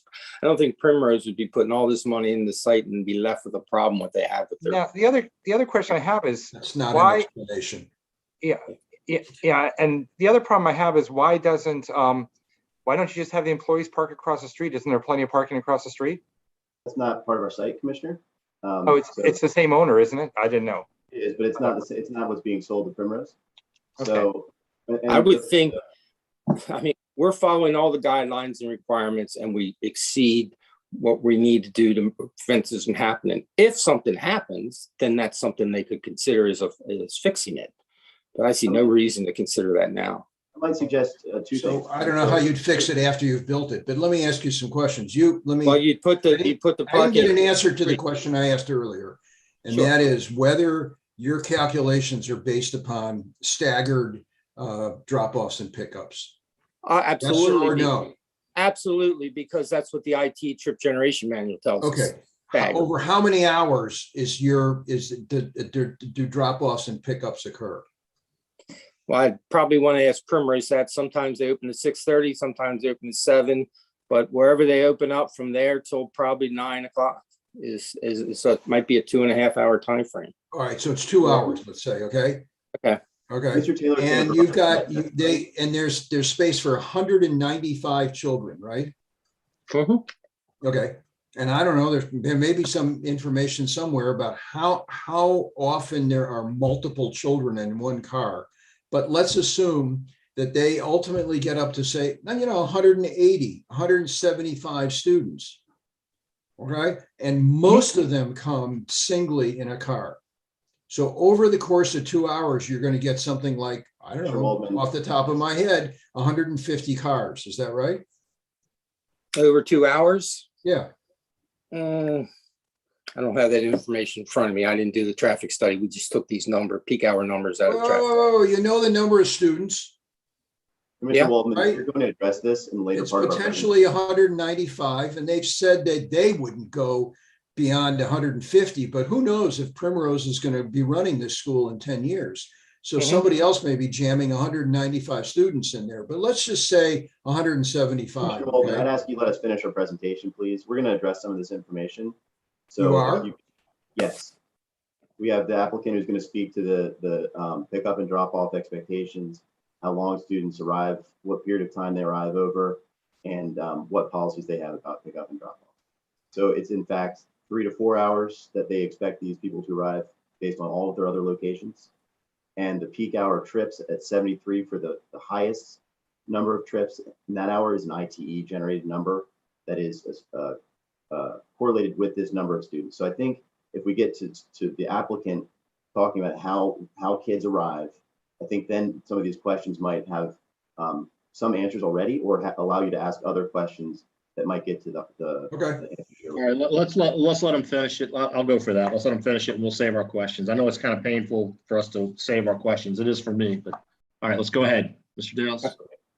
Right. So, Mr. Smead, I think that covers why we feel the parking is sufficient for the peak hour, which is the hour in which the most trips will be arriving. Is there anything else about this parking queuing that is you'd like to tell the board for the commission before we move on? No, I just believe there's the fact that we have adequate parking eliminates the fear of the queuing out onto the street. Yeah, I would agree, but I think walking through the functioning of that parking is helpful to address these concerns. Yeah, I think hearing the dispersion, I mean, all our numbers are based on the IT trip generation rate, and that assumes what happens during that peak hour. And I don't really know what happens before and after. There's probably data there, but it's irrelevant to looking at the peak hour impact. So, I mean, find that data, and I don't know how useful it is. There is actually a peak time probably they come in, but they're spread out through the day, and it's nothing like a public or private school. And just to clarify, your testimony that people come in at certain intervals, 30 seconds at the quickest interval during the surge time, that's staggered across a single hour for those 73 trips, correct? That's a surge point within that hour. Right. And if during they that came in, hour, yeah, that's the surge point. That's the highest 7-minute period you're going to have. The most vehicles you're going to have in there in a 7-minute period. And so if they surge that way for an entire hour, we'd have 120 trips an hour, which the ITE manual from data across the country tells us does not happen. Does not happen, no. And there's a plethora of data on this. The data for this use is pretty accurate. Okay, thank you. All right, thank you very much, Mr. Schmid. I also would note for 2 things before moving on to the next expert to testify for us. One, the commission should be aware that the Board of Appeals imposed a condition related to this issue, and that the special exception is approved with a condition that if there is ever queuing, that the special exception if the queuing ever spills onto Hilltop, the special exception would be suspended and then revoked. If the Will be applicant- what? Suspended and then revoked if it can't be remediated. So So that you have wasn't- the language, you have that language? We haven't agreed to the language yet. We agreed to what the condition must accomplish, and that is to state that spillover may not occur. The applicant must remediate it if it does, and if they're unable to remediate it within a certain amount of time, the special exception would be suspended or revoked. So I just note that for the framing of this issue, and I would also note that the engineer who prepared the traffic study may also have useful information about how they anticipate arrivals and departures to this site across that peak hour and other hours. And could you state the special exception for the public? It'd be nice just to state it again. What the special exception is. State what it is. This special exception allows for the use of this site as a daycare. And part of the special exception criteria is compliance with site design plan requirements. And so the board entered into that discussion, those issues, and asked us to agree to a condition that it should spillover occur onto Hilltop, we immediately remediate that spillover, or if we are unable, that we agree to the suspension or revocation of the special exception. Which should be loss of early child care ability on the property. That's right. But yet you would still be able to do above what age? No, the whole special exception, the whole daycare use would not be permissible anymore if it were revoked. So yeah, you could have a school that would not be early childhood care. You could have a school from certain grades on up, right? In reality, Chairman Sale, we would have a use permit specific to the use that we've proposed, and without the ability to execute that use permit, you'd need a new one. So if, for example, you wanted to do a school, you would have to go through the process of applying for a site plan for a school and a use permit for a school. So you'd have to meet all those criteria that apply to whatever your new proposed use might be. Gotcha. Okay, thank you. Mr. Dale, when do you expect to get that language? I'm going to send proposed language to Mr. Braithwaite early this coming week, and we'll have it agreed upon by the Board of Appeals, hopefully at the next Board of Appeals meeting, which I'm not sure the date of that next meeting. Mr. Braithwaite, do you have the date handy, or Dr. Nash? Well, we'll follow that up elsewhere, but it would be really nice to have that language before we meet again in this hearing. Phil, the next Board of Appeals meeting won't be until mid-November. So, but I suspect you'll have the language before then. We will have the language before then. The Board of Appeals won't have the opportunity to agree to it until that next meeting. So if we were to come before you at your very next meeting after that, you would have the agreed upon language in front of you, assuming that we're able to come to agreement with the Board of Appeals, which I have every confidence we will. Okay. That certainly puts the incentive on the operator to do whatever they have to do to not have queuing spill out. So That's good. right. That was the intent That's of a the good condition. thought. That was the intent of the condition. So All right, who's next? I would ask first if Nelson's got his audio situation worked out, and let's finish with the site plan, and then we can go to architecture. Okay. No. Rocho. Maybe try using your phone, Nelson. If you just call in on your phone, I don't think that we need video. I can share my screen for the site plan. Is that possible?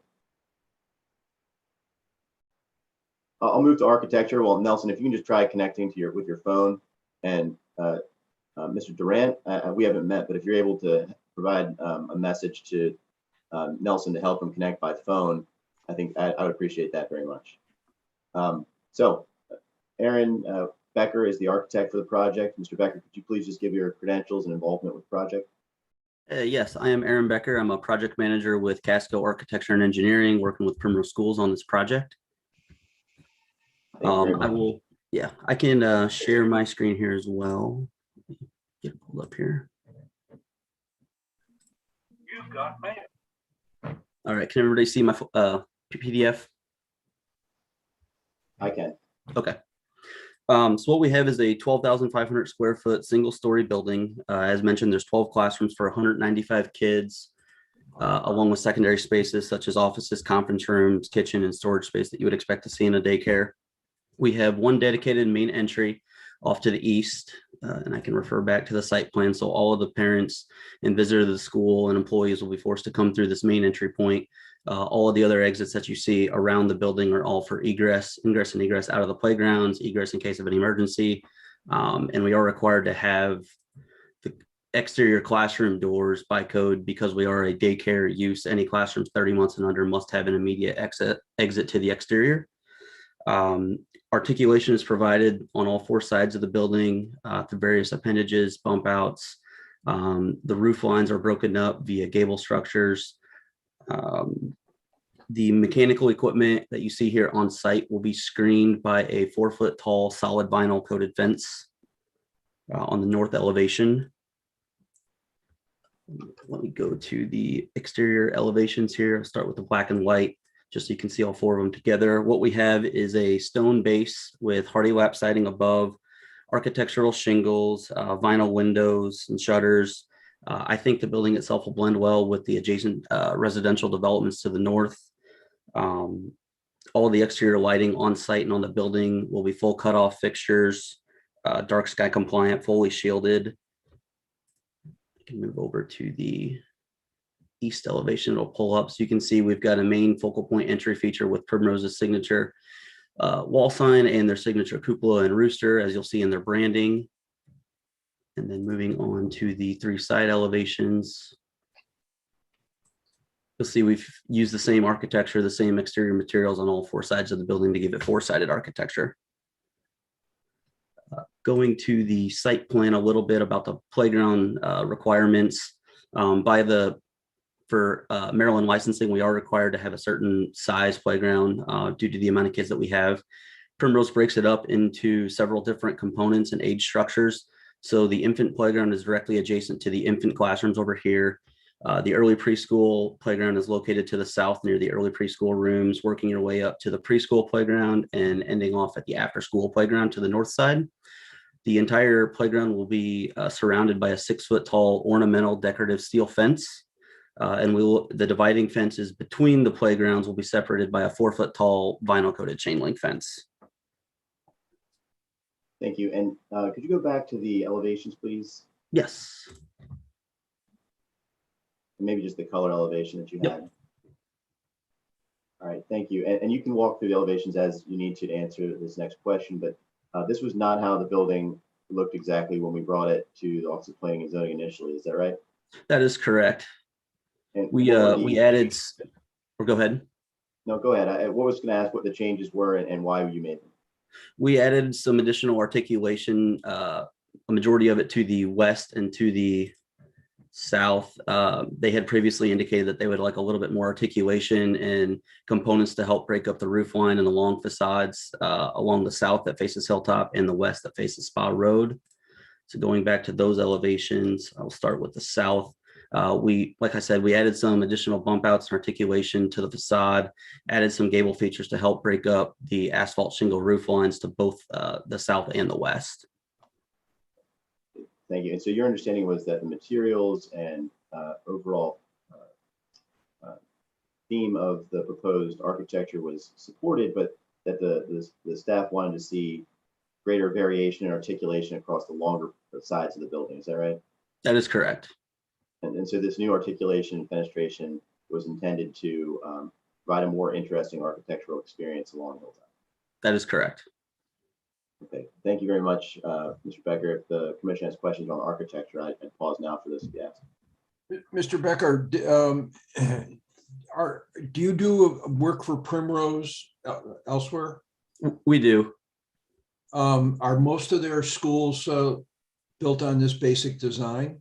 They have a brand that they carry throughout all parts of the country. Depending on where you're at, they may mix a variety of materials. But for the most part, they do utilize stone, hardy lap siding, elements of stucco in some areas. But the overall design theme is carried throughout their brand, and that's part of their brand. It's part of the farmhouse type look, the residential, the school feel look which is part of their brand and their curriculum. Do you happen to know how many schools they have across the country? I believe it's over 400, but Matt Taylor, he's on the call as well. He'll be able to dig a little bit deeper into that. I'll ask him. Thank you. Yep. No questions? Okay, thank you very much, Mr. Becker. Nelson, you want to try to come in by phone this time? Okay, how's it now? That's great. There is a Sorry bell this time. about that. Okay. No, that's all right. It's fine. See if I can get the site plan here. This is just the site plan that we added the queuing exhibit to. Nelson, if you need me to find another plan, please let me know, but I think we can walk through the site plan elements that we have remaining to talk about here. And I wanted to, we left off speaking about this 2-foot barrier that was added to prevent the left turns and how that structure pushed the site farther up. And after you left, I don't know if you could hear, I explained that there's a future access easement offered for the continuation of the hiker biker trail. So can you explain what we did to avoid dipping below the forest conservation threshold and squeezing this site farther even? Yeah. So, and are you seeing a site plan in front of you, Phil, or are you sharing a site? To the commission, do you see a site plan on the screen? No. Okay, hang on. All right. Is there the queuing? There you go. Yes. All right, Nelson, direct me if you need me to move the cursor. Yeah, no. So I assume you're referencing the squeezing because of the barrier that we put in, and then the shifting of the site internally, squeezing it along the frontage, because the wood lines in the back had to remain to preserve those trees. The site is then, was narrowed, and we had to adjust all the stormwater management, the shapes and the size of the stormwater management in the front had to be revised. And the site again was pushed towards Hilltop with the barrier and that 2-foot, because we had a 2-foot width to accommodate the barrier, right? So everything shifted into the site. So again, everything was narrowed and crunched, as it were, to the front of the site, by still maintaining the 8-foot hiker biker trail, which was key along the front. Was it true that we condensed the parking, the play areas to accommodate the forest retention and mitigation, so that we did not dip below the forest conservation threshold with regard to the retention? Correct. Okay, thank you. And then I would ask, do you actually, Nelson, I can stop my share and you can share from your screen if you want to show Deb Schwab's landscaping plan. Do you have that sheet? Sure. Yeah, I do. I can bring that up. So. Okay, please do. Yep. Let's see. Share screen. Go back to site plan. And go through the sheets. There we go. Can everybody see the landscaping plan? I can see it, Nelson. Okay. All right. I apologize. One more technical thing. My phone is going to die. Okay, I plugged it in. All right. All right, let me zoom in.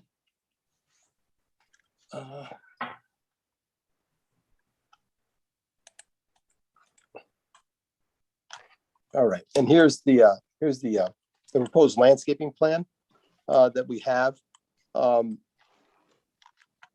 the site, and you can see again the planting that was done along the front of the site, the planting within the stormwater management devices, the additional planting that was done in the rear along the back to enhance the woods in the forest area. Again, the 3 sycamore trees being saved, additional planting around that buffer area, and so forth, and the plantings that are required per the city code within the parking area were met, and so forth. So again, with what Phil said, the adjustments for the play area, the adjustments with the stormwater management, the meeting of the requirement for all the for the trees being for the internal parking and the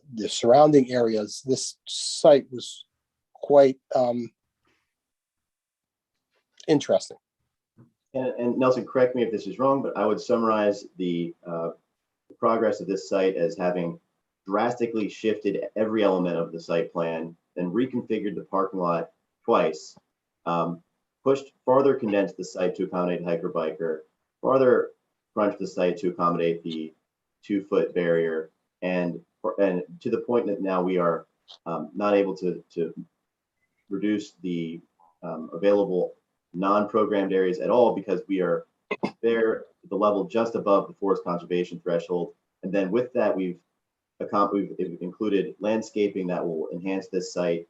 And so really every inch of this site over the course of March of 2020 till now has been reconfigured and to accommodate all of the requests of staff. Is that an accurate summary of our path here? Yes, I mean, we've adjusted multiple things on this site at least 2 or more times to accommodate all the requirements.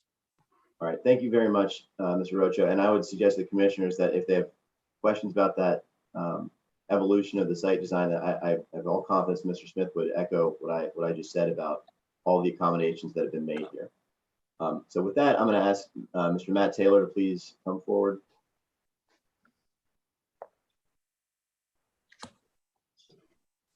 Good evening. Hey, Matt, could you please introduce yourself and tell the commissioners what your relationship is to this application? Absolutely. My name is Matt Taylor. I oversee development along the East Coast for Primrose Schools. That includes site selection along with the development and construction portion of these projects. Okay, and could you answer some of the questions that have been asked already? First, starting with how many schools does Primrose have around the country? We have 452 operating schools, and ironically, our 450th school was in Bethesda, Maryland, about 3 months ago. That just opened, so it's a big landmark for us. We've been in business for about 32 years. We continue to grow not only in Maryland but in across the country. Could you tell the commissioners a little bit about the awards and recognition that Primrose has received for its curriculum? Sure. Primrose has been recognized as a childcare, obviously, but we have a curriculum-based childcare with a called balanced learning curriculum, which is developed and designed by our internal folks to add a learning curriculum to each age group as they enter the building. So the idea is you come in typically as an infant and run through the toddler, preschool, and potentially kindergarten, getting the entire curriculum as you age through the school. We've been recognized. Go ahead, Phil. What's that? For the children who are older than kindergarten age, what's their involvement with the facility? Sure. We may or may not do an after-school program here. It's one of those things where many municipalities have gone to, as I'm sure you folks are aware, to a more active after-school program within the elementary schools. That wasn't the case, 10, even 5 years ago. A lot of it is based on what the community needs are going to be. I can't say whether we're going to have an after-school program here or not. If we did, that is where elementary age group kids would come for the afternoon to the early evening. Okay, thank you very much. And there was a question specifically about architecture. So I would just ask you, has this site made special accommodations that aren't typical of every site when we were asked to add articulation and architectural features? Well, I feel like we definitely have redesigned every portion of the site to accommodate both our needs and the needs of staff. And I think we've all done a good job trying to get to this point. And I appreciate everyone's flexibility with it. It's taken some time to get here. This is a typical footprint for us. It's what we would like to have from our ideal layout, so we can offer the curriculum we want to offer and have flexibility to change age groups within the building as needed for what the folks who are going to utilize it are going to want, what parents may want. So this is an ideal scenario for us. As Aaron said, the architecture is very similar. It's a low sloped type roof. It's we want more of a residential look. It's just a comfortable look, and that's what we feel is our brand. Thanks, Mr. Taylor. To be clear, I was just asking about the specific request we had early to vary slightly from your typical program and add that articulation, architectural features, which I recall you were happy to do, and we came back with a revised architectural plan. Yeah, absolutely. No, I think that, again, it was a good pickup by staff. I think it'll fit the site nicely. Okay, now I want to move to some of the issues that the commissioners have expressed the most interest in. In all of your sites, the many schools that you have, how many hours typically do you see parents dropping children off in the morning? Is it 3 hours, 4 hours? How many? What is the typical time frame? Sure. So the hours of operation for this school will be 6:30 a.m. to 6:30 p.m. It'll operate typically, as most of our schools do, over a 3-hour period in the morning and a 3-hour period in the afternoon for pickup and drop off. The last thing we want to do is go design a site that doesn't work. I wouldn't have bothered if I felt the site wasn't going to operate efficiently and not be difficult to utilize. We wouldn't be here having a discussion. If it's an inconvenience for parents, they're not going to come and utilize our school. So we have, and I do sympathize with a lot of boards, and I do this, as you can imagine, quite a bit. The numbers seem significant, and when you look at them, when you compare them to an elementary school, which is an easy thing to do, you're right. If everyone had to be there at 7:30 in the morning, absolutely isn't going to work. But that's not the case, and that's not how we operate. And we actually have found now, unfortunately, I guess, with the pandemic, a lot of people are working a great deal more staggered in their hours.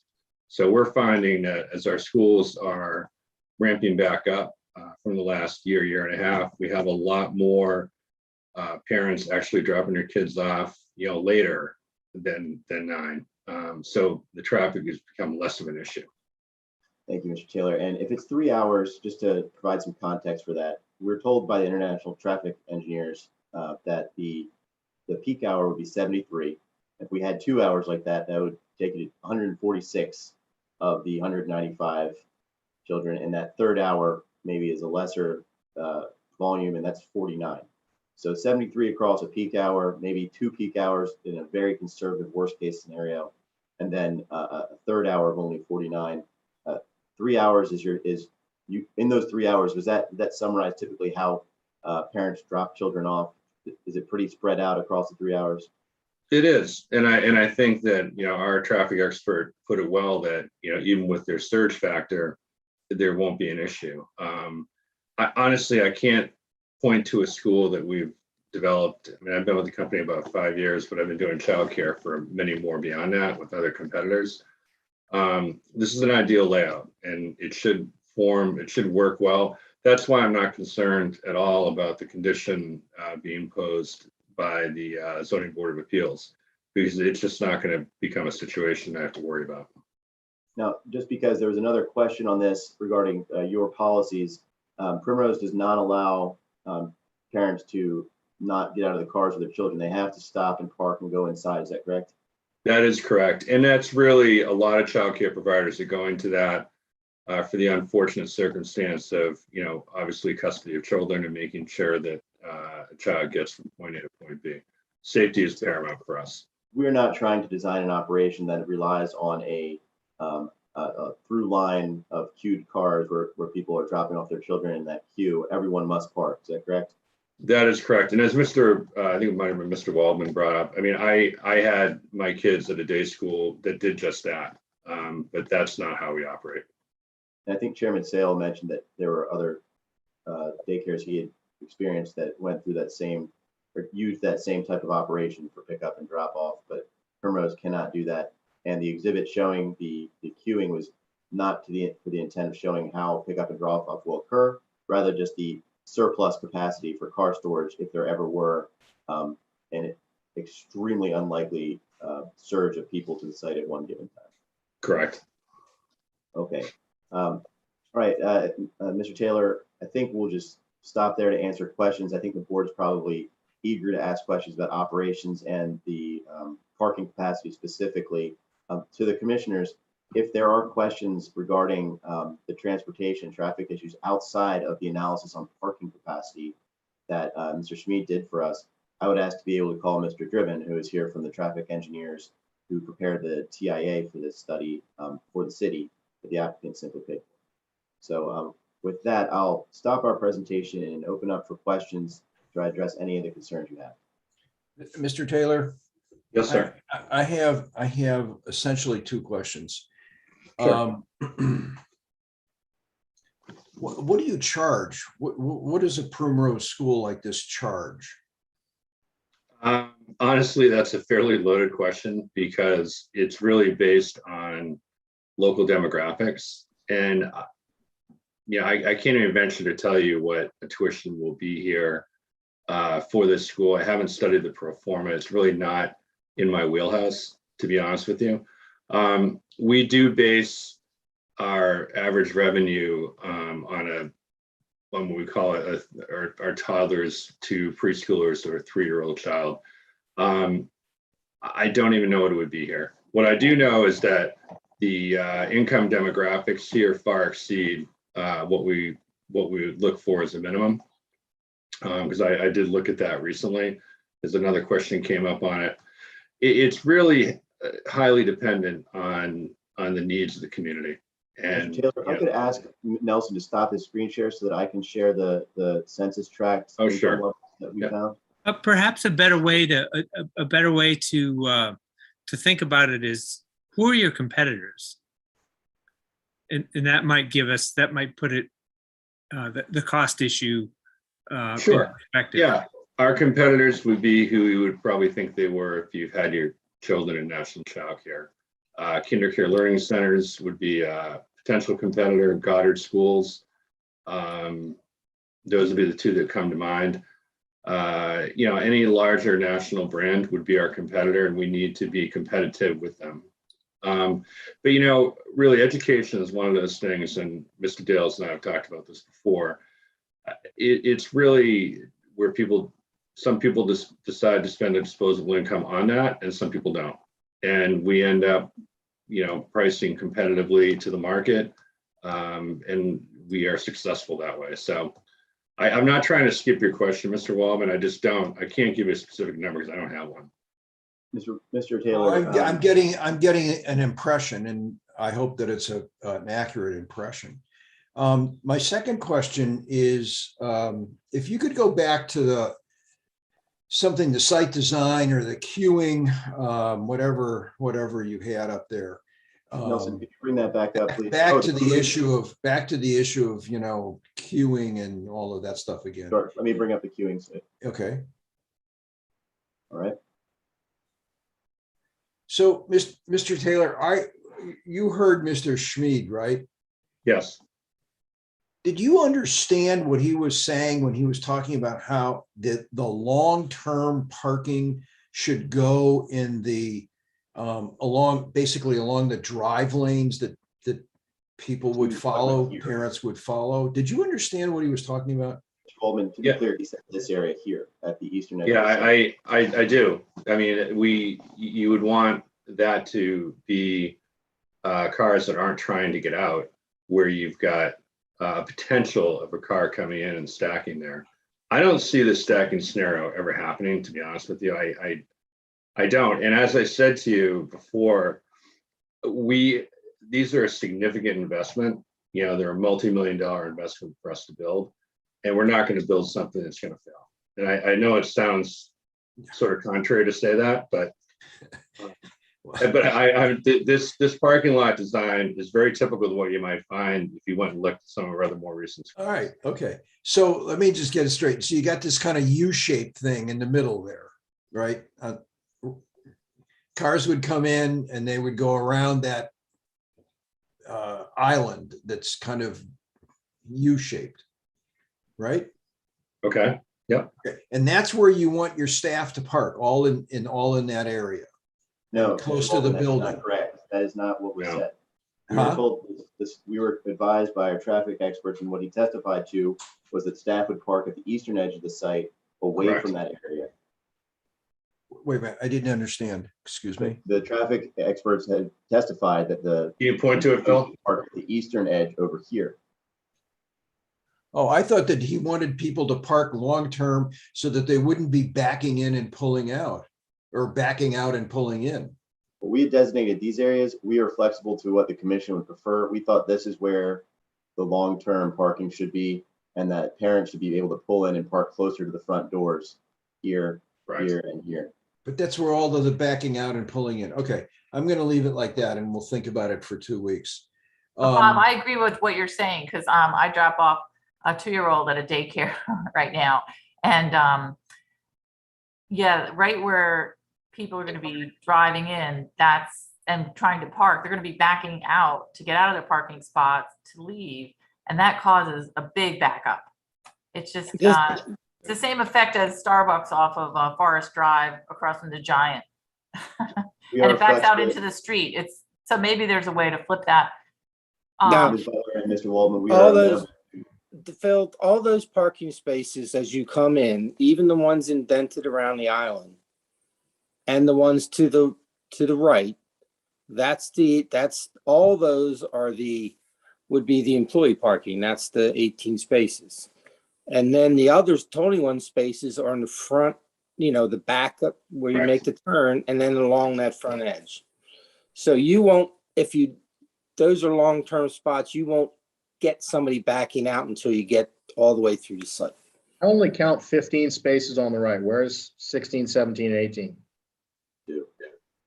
In the middle of the islands over here. 3 here. 3 of the island would be employee. Well, that's 16, 17, 18 right there. Okay. Yep. And I don't know, I'm sorry, I heard a comment from one of the other board members about picking up and dropping off her 2-year-old. This parking, the way we design it to have obviously the bulk of the parking closest to the entrance, we do that obviously for a reason. If you're utilizing a child, or if you've utilized one in the past, you want to be as close to the front door as possible. So we definitely don't want to take those spaces up for employees. We want to make it as convenient as possible for a parent to get their child out, get to the front door and go back. This is a lot of parking. I don't anticipate all those spaces even being used during the peak hour. No, one other thing, because Commissioner Waldman's asking questions, if we move to another commissioner, I'd be remiss not to remind the commission that this application is about the site design plan, not the use. However, as the use may drive site design, I thought it was fair to allow Mr. Taylor to answer the questions about demographics. That question was also asked at the board as they considered the use.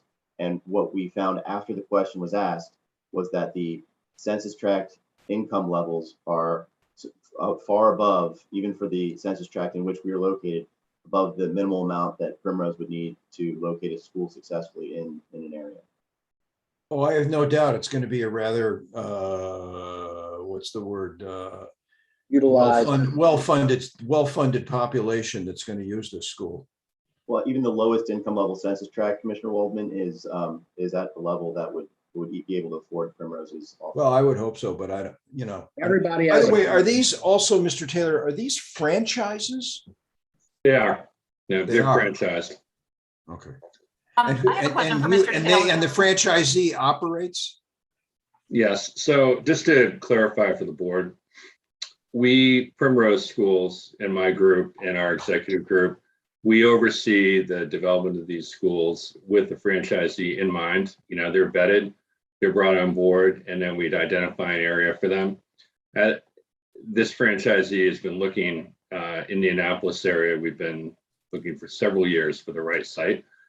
They are overseen by us post-operation, several times annually. They have to report to us on many levels. So yes, it is a franchised operation, but the brand standards and the operations side are very highly dictated by Primrose. Okay. So it's not like we're not just building them and not talking to them again, just so you know. Was any thought ever given to maybe having the entrance off a hilltop and then the exit onto Spa? Commissioner Butler, we were strongly discouraged and told by DPW that that was a non-starter. There would be no access from Spa, and that access had to be right in, right out from Hilltop all along. Huh. So what was the argument that you shouldn't, enter on, from Hilltop and exit onto Spa? I think either Mr. Smith or Dr. Nash might be better able to answer that question. Sure. Okay. So we have the traffic and impact engineer guy. Oh, no, if Sally's able, I'm just curious, because that seems like a possible good idea, but there must be some legal issue or liability issue that's there. It was not a legal issue. It was at DPW's direction. So it's not something the traffic engineer would have been informing. It was from DPW. So that's why I thought Dr. Nash. Public Works wanted the access to be furthest away from the intersection. And along Spa, along Hilltop, that was where they were able to locate it the furthest distance. Yep. And they thought that the right turn in, right turn out lane would be the safest and only option they would consider for access. So that makes sense, especially that you would move it as far away from the intersection as possible. But I just wondered if there couldn't be an exit onto Spa, not an entrance, but an exit. And you're saying that they considered that and said it was impossible? Mandated it was a no-go, not an option for us when we were designing. Okay. The other question I have, and I guess this is for the traffic engineer that we were talking to originally, Mr. Schmid. I noticed that we know that a lot of these intersections are already the level of service is low, but in terms of what the background conditions are that were being considered, the only developments that were included were things in the pipeline like Newtown 20, Bay Village 1, Phase 1, and Parkside Preserve. I'm curious, why wasn't Village at Provident Point considered? And then there's another development, I can't remember the name of it, but it's the Pastrana property off of Hilltop. There's also those are questions that should be directed to the city's traffic engineer, not Mr. Actually, I can answer those, Diane. So the Pastrana's project has been withdrawn, but the traffic, future traffic only includes projects that have been approved, not projects that are in the pipeline, because we don't know the horizon year. We don't know when those projects will be built out. So we can't put them into the equation. So that is how we have always done traffic studies. Yeah, it's a little dangerous here because we know that one that's been in the pipeline for almost 10 years is going to be built, and it's a very significant number of units. So right. Maybe there's a way to know that project is going to be required to completely rework the intersection at Spa and Forest and completely rebuild the signal there and add additional turning lanes. So we know that intersection, which is problematic, that Forest and Spa intersection, will have a lot of improvements once Villages goes forward. Okay. And I would also note that we have agreed to a $11,000 contribution to improve this intersection at Spa and Hilltop because that is the proportion amount of trips that we would be adding. That is, the 11,000 is in proportion to the total costs of the improvement of that intersection as the number of trips we're adding to that intersection. Theoretically, yep. And then also the corner of Chesapeake and Tyler, the sign just went up for another review with the Planning Commission, I think, the other day. So I can't remember the number of units there, but there are some units there that I think are going to go up, and that wasn't included. Any reason? It was approved because they're selling lots, and it says Risk Square. Yes, that's 12 units. I don't think that was included, but I don't know if that would have made a difference because it's only 12 units. And yeah, so. And how many units was the Pastrana property, and is it just going to come back as with another owner? No, they withdrew the application completely. After clearing the site, I love that. So it's, I believe they're just going to subdivide the houses off. Okay, great. Yep, those are the two questions I have right now about traffic, but I do know that there's some failing or some intersections that are, I actually totaled my car on a hilltop almost directly across from where that parking lot is. It's right near the Farragut Apartments. So I know how dangerous that is. I just want to point out, I was trying to figure out the background, and thanks for clarifying Sally, what the developments are that are included in the background. When did that happen, Diane? What year did you total the car? 5 years ago, and it was a scary, really scary situation. So I was just driving into town to meet someone to play tennis early from another part of town. And somebody was pulling out of Farragut Apartments onto Hilltop Lane and was going left on Hilltop Lane and just must have looked right and then never looked left and smashed into me, the driver's side of my car, spun me around. Luckily, I didn't end up hurt, just totaled my car. Okay. I would say with regard to the safety of this intersection, especially for pedestrians, the big increase in the hiker-biker trail that's raised up above and separated with a curb and small separation should help a lot for people on foot and moving through here by bicycle coming up Hilltop. And I think the eventual is 3 years out, Sally, that they're going to do an improvement to the lights here at Hilltop and Spa. That improvement should help a lot with any of the issues at this intersection itself, along with our contribution to that improvement. I've got a question that involves me just sharing the screen real quick. So could you stop share so I can share my screen? Okay. And I'll ask a quick question here, and I think it'll help build a little essay, situational awareness for everyone. Looking at the picture here, and this is obviously taken with the shadowing of the trees and the sun rises in the east, I would say around 10 o'clock, somewhere between 9 to 10 in the morning is my guesstimation. And you see how all 4 lanes are traveling northwest bound, and you have 1 southeast lane. So let's imagine it's the afternoon, evening, and people are coming to pick up their kids. Let's say I want to come pick up my kid from the early childhood care, and I'm coming from anywhere from the north or west. A lot of people go work to the west, right? Somewhere west and come here. So if you're going to come down Hilltop, how would you turn left into the place? You can't. So, and you wouldn't come down Spa Road. So hold on a second. So I would think, and correct me if I'm wrong, I would have to drive down here somewhere and then come back up Hilltop because it's right in, right out. So from a traffic perspective, how is that thought of and addressed by you guys? Or is this going to change? Is this lane structure going to change like that?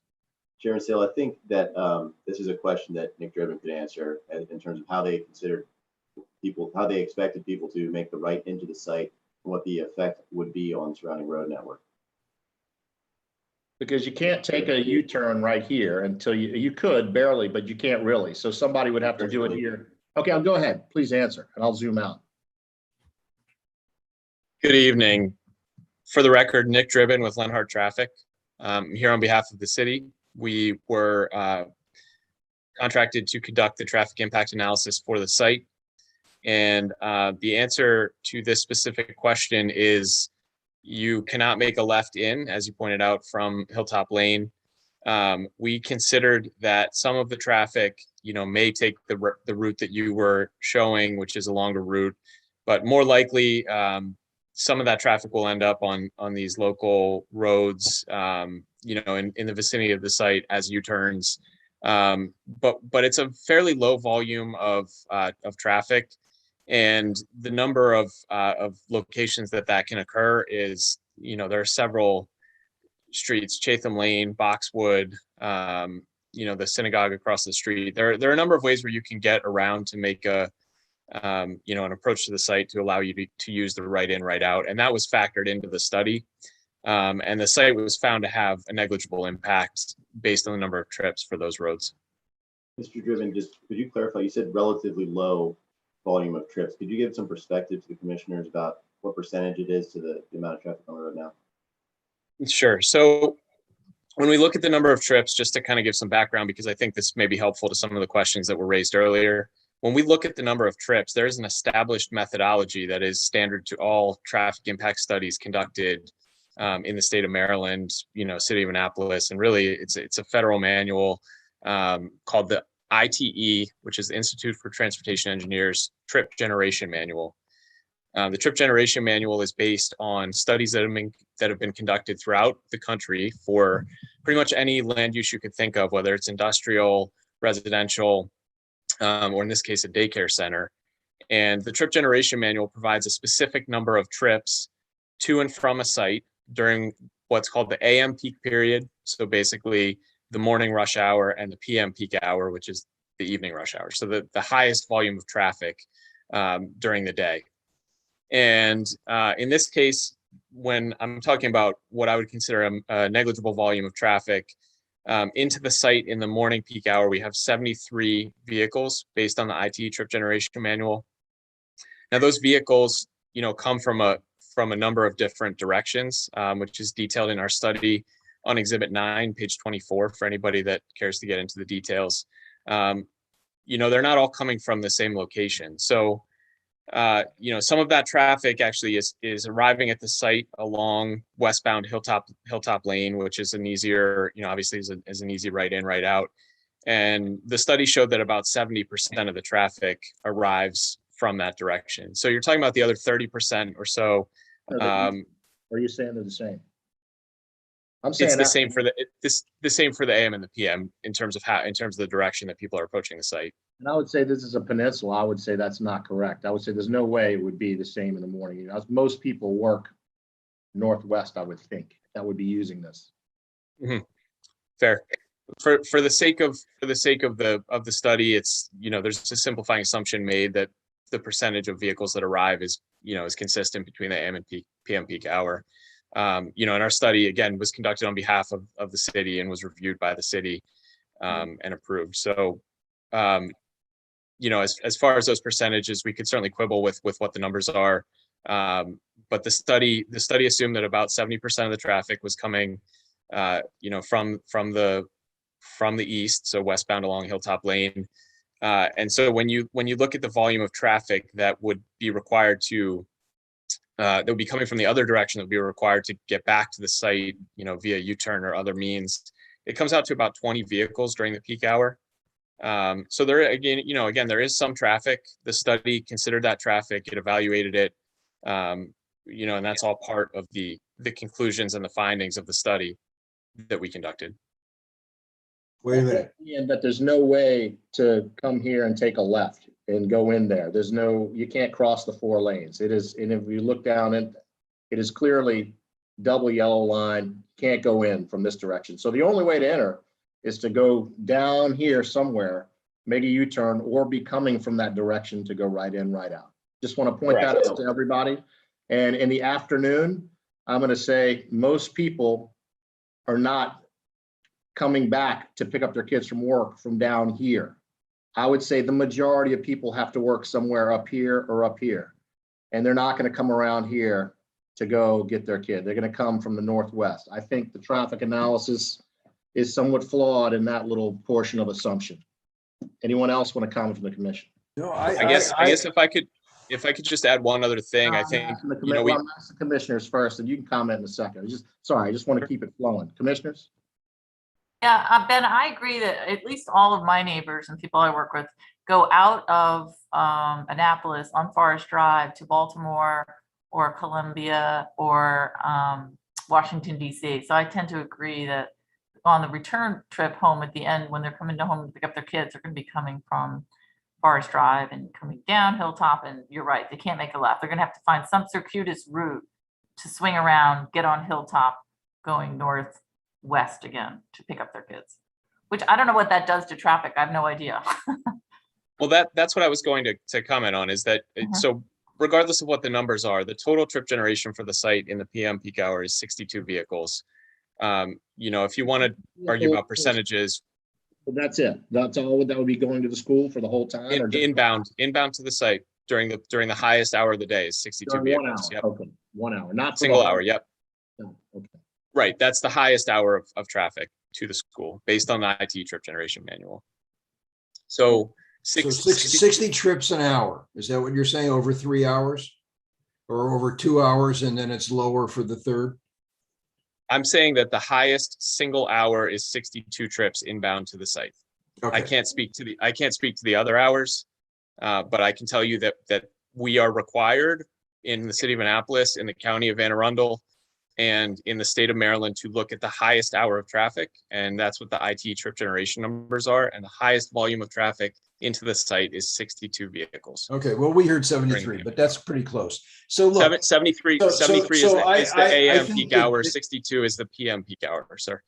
Okay, 73 and 62. So, you know, I think that it seems to be pretty clear from at least three of us who've been talking is that a lot of people who are going to be using this school are going to be coming from down the Annapolis Bay Ridge Peninsula and going west in the morning. And it is an easy in and easy out if you're going west. If, on the other hand, in the morning, you're coming up from, I don't know, Murray Hill or Homewood or someplace like that, you've got to make a left onto Hilltop and you've got to figure out how you can get into this site.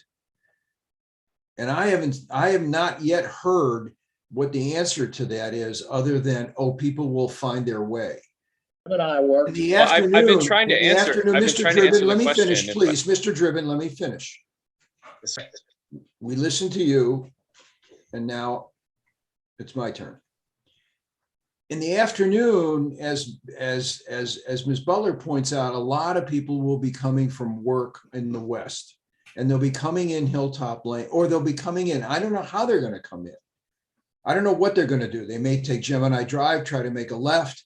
There's not a stoplight there. It's going to be difficult, and it's also going to be a great temptation in the afternoon. Once you've gotten in and picked up your kid, it's going to be a great temptation to want to come out of that parking lot and make a left on Hilltop and go home, go east. And so that's the one thing that's concerning me about this is, like, where do people go in order to position themselves to go in this right in, right out? There's not a place for them to make a U-turn anywhere. Mr. Dribbin, now you can talk. Do you have any solutions to this? I can tell you that we considered this as part of our study, and I'm happy to answer the question. So left turns we considered would occur at Chatham Lane, Farragut Court, potentially the synagogue, as well as Hilltop Lane Service Drive, which forms a loop through some apartment buildings. So there are residential streets that people will use.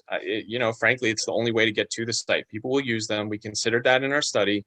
It sounds like there are questions about the percentages that were utilized, and we can certainly, I hear the point, and I agree with the point about how many vehicles are going to come back in the PM peak hour, eastbound. But the bottom line is, it's 62 total vehicles. Even if 3/4 of those are coming back, you're talking about, roughly 40 vehicles or so that would be trying to get back into the site from the west. And there are a number of places that those vehicles will disperse. And the thing that I wanted to point out is that if you look at Hilltop Lane after it passes the site in the eastbound direction, there is a center left turn lane, which provides for both safe and efficient movements into these residential streets for turnaround. So at Chatham Lane, there's a left turn lane going eastbound. At Farragut Court, there's a left turn lane going eastbound.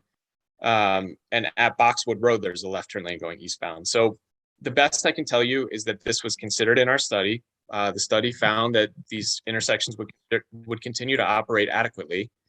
The study was conducted on behalf of the city, not on behalf of the applicant. So, I'm acting as an extension of Dr. Nash's staff. I'm happy to answer any other questions. So when you say they've got all these different options, why wouldn't they all just go down Chatham Lane? It's the closest one. I don't understand why they would keep going down the road. Once they know that, maybe the first couple of times, but once they realize Chatham Lane's there. I mean, well, Farragut Court has a roundabout built into it. Okay. You know, I'm not suggesting that any of these scenarios are ideal, but you know, there are reasons. I think, you know, some people may prefer to make a right turn into the Hilltop Lane service drive and come back out that way. You know, the point I'm making is that I think people will find a way back, and there are a number of different ways that can be accommodated. Okay. So 40 to 60 cars an hour are going to be turning around in somebody's driveway, either Chatham Lane or Farragut Court. Would you like to have 40 cars an hour turning around in your driveway?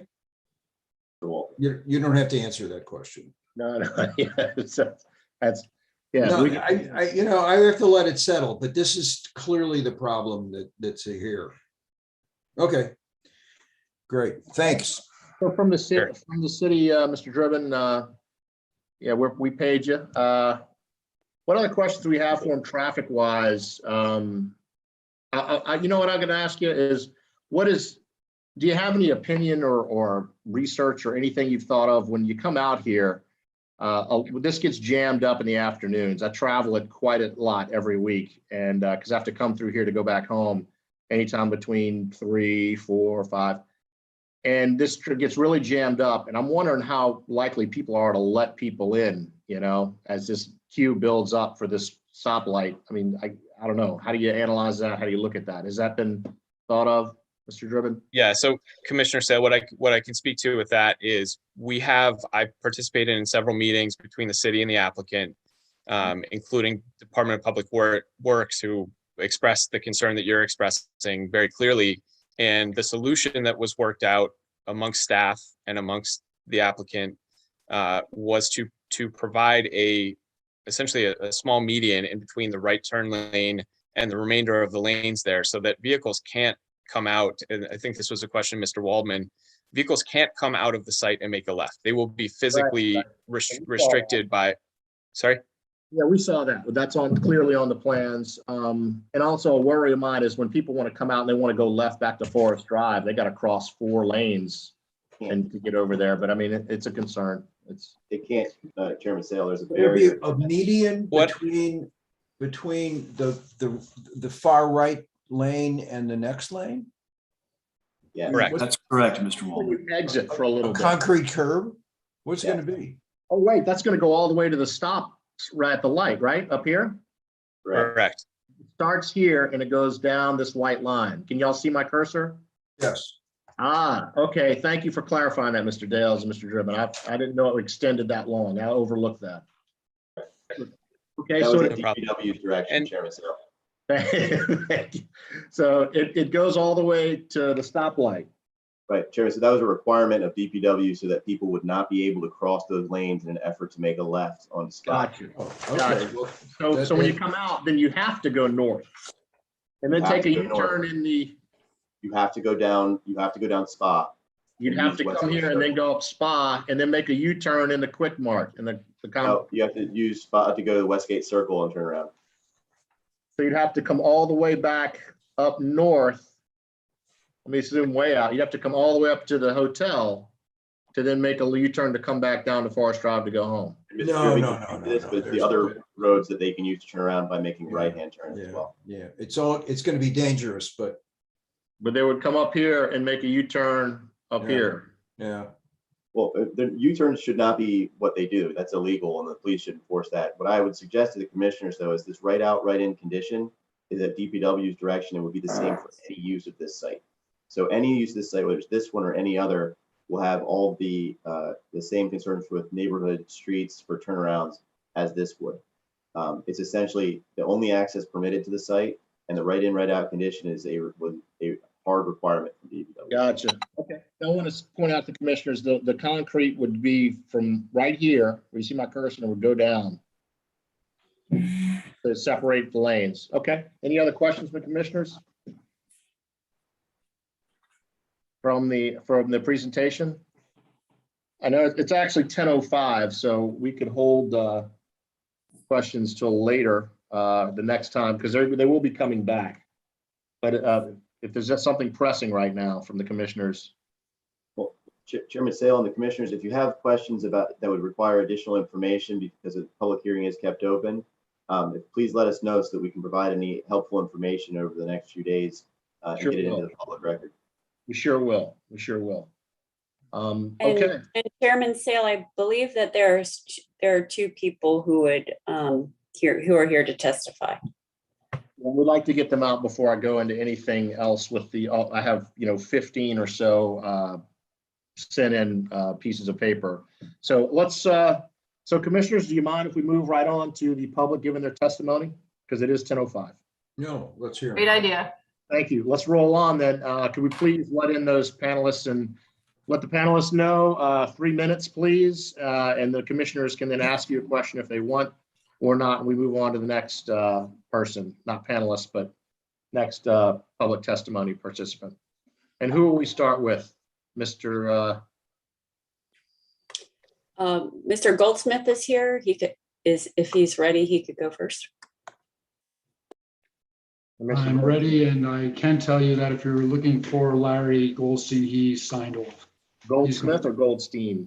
So I'm Goldsmith. Okay, well, Mr. Goldsmith, did you want to testify tonight? Yes, sir. Well, please go ahead with your 3 minutes, and sorry about the other person that signed off, but these meetings do run late. So please Okay, proceed. so thank you and good evening. And I'm Jody Goldsmith, president of Congregation Knesset Israel, the organization that is selling the land for the school, and we're right across the street. And I want to thank you for letting me speak even at this late hour. First, I'd like to thank the members of the Planning Commission for doing this good and important and usually thankless but needed work. We've had several members of our congregation who were, and many still are, active in Annapolis civic roles, from the Annapolis Housing Authority's Board of Commissioners, the Annapolis Liquor Board, Historic Annapolis, and the Anne Arundel County Library Foundation. Of course, I'm here this evening to encourage moving forward with the permits and construction of the Primrose School.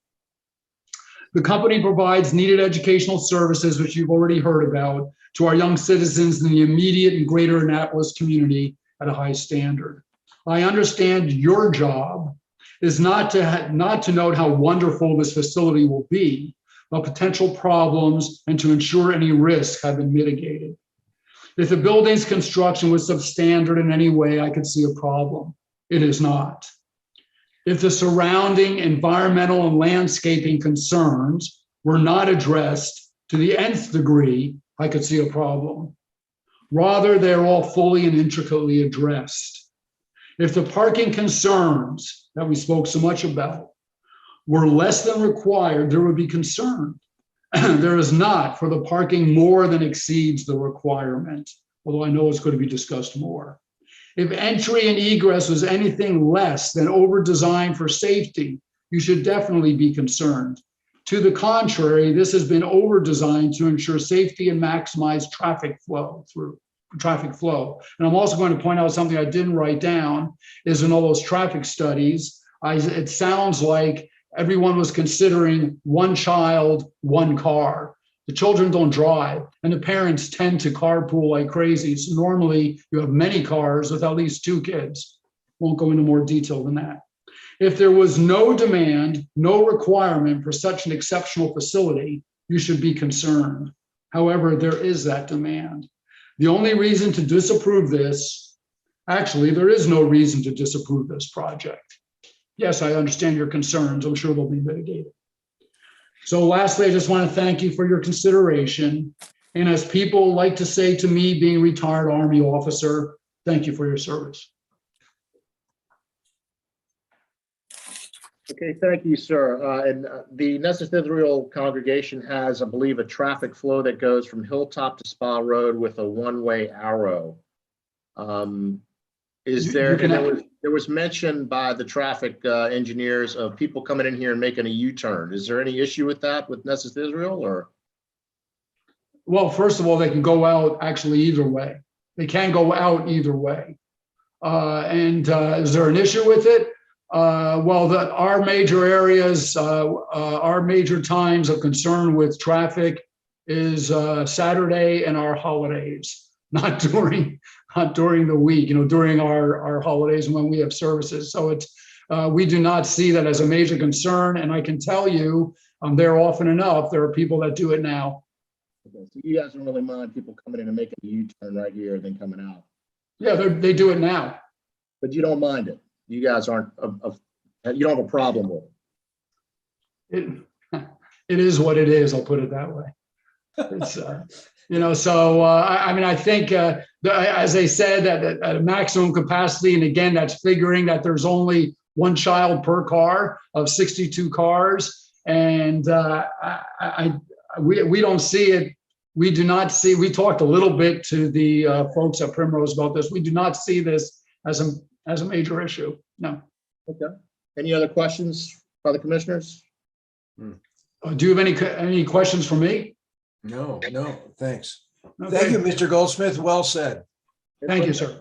Knesset Israel, do you pronounce the K? Could you say it again for me? I always wanted to get the pronunciation. Congregation Knesset Israel. Thank you. Thank you. Now Yes, I know. sir. All right. Thank you very much. Shalom. Exactly. Next on the public testimony. Well, I will see if Mr. Goldstein can join us next. But No, Sally, I know he signed off. Okay. Mr. Goldstein is in. He Oh, is, he he is. is in and he wants to testify. He gave me a phone call. Oh, He's sorry. in panelist now. Great news. Okay. Okay. And we can wait for him to get up. Mr. Goldstein, whenever you're able, please make a communications check and we'll have you proceed. Go right I in. think you're muted.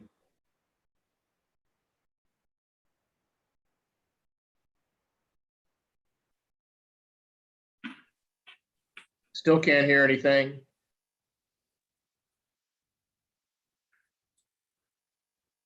And is there a third? Yeah, I was muted. I'm sorry. After all this time, somebody changed the setting.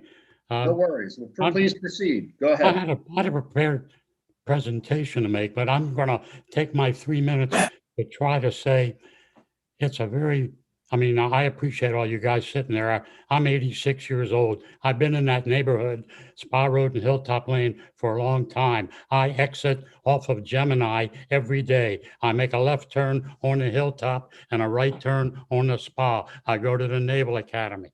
Okay? It's not a big deal. Somebody wanted to know about why don't we exit on Spa? Well, there were about 5 other applications over the last 10 years or so, residential, and they all had entrances on Hilltop and exits on Spa.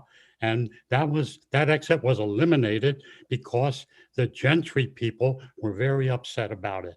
So in order to do them a nice thing, they eliminated the entrance on Spa, which has an existing curb cut right almost at the border on Spa Road, the border between the Knesset property and the Gentry property. One thing I don't think was brought out, if you are in the right turn lane, exiting off of the site, you will get twice the amount of green lights than the direct straight ahead lanes get. And that will minimize the amount of cars that are in the right turn lane only. Why do you get twice? Because the cars coming on Spa Road that want to make a left on the Hilltop, when they do that, the right turn only lane on Hilltop gets an arrow, in addition to the straight ahead green light it gets when the other lanes go forward. I didn't hear that, but having gone through the 2 hearings with the Board of Appeals, I never expected this same stuff to come up. It's unfortunate. One more thing before you cut me off. The Gambrels Primrose School was called by my committee. I'm the land sale chairman, and asked whether there was any problem with parents getting in and out. And they said no. The Bethesda Primrose School, I can give you the phone numbers, I'll send them to you, was asked the same question. And they said they do not have any problem with exiting traffic or getting into the property. And the Bel Air Primrose School, the same story. Call them up or drive over to Gambrels, for God's sake, before Mr. Wallman has a stroke, worrying about something the experts are saying that he doesn't agree with. I don't envy you people. It's a hell of a bad job. I was a state wetlands administrator for 15 years. I understand what you go through. What else can I tell you? I'm happy. I exit on Gemini onto Hilltop. And if you wait for the light on Spa and Hilltop to change, you can exit from Gemini and make a left very easily.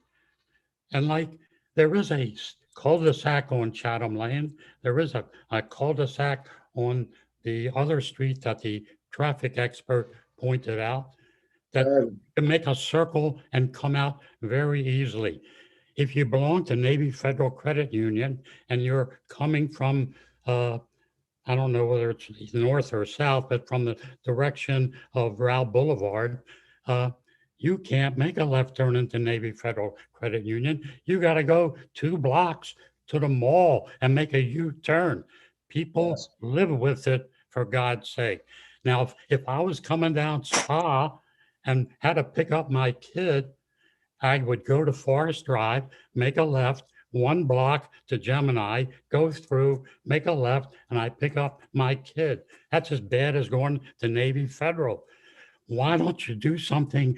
Try going down Duke of Gloucester at 3 o'clock when St. Mary's lets out. Try going down Cedar Park when Germantown lets out. Try going down the street where the Holland Elementary School is when that school lets out. I mean, unfortunately, those are minor upsets that everybody lives with. I can't believe you're going to make a man pay $2 million plus for the land and the building, and then say, if 2 cars stick out on Hilltop, you're out of luck, bud. He's no way going to do it. They've been in business 32 years. They got 400 plus schools. They have an academic council that visits each school 3 times a year. I've been on this project since June 2019. I'm an attorney. It's a 22-page contract. They can't, if they sell the property, they can't put any liquor license over there, no porno, no narcotics. I mean, we have tried to get the best thing possible for the city. Final statement. Madison Homes in 2007, Synergy Investment Group in 2010, Hogan Realty in 2014, Shields Investments in 2016. These are all people that tried to develop that site with residential things. Hogan wanted 18 to 25 townhouses. That would be a hell of a good thing to put there. And he wanted to exit on Spa Road. There's a way of doing this.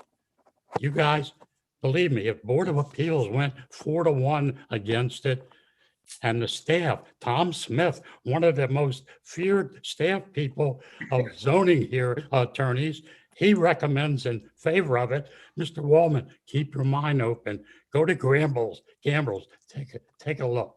Thank you very much. I'll try not to have a stroke.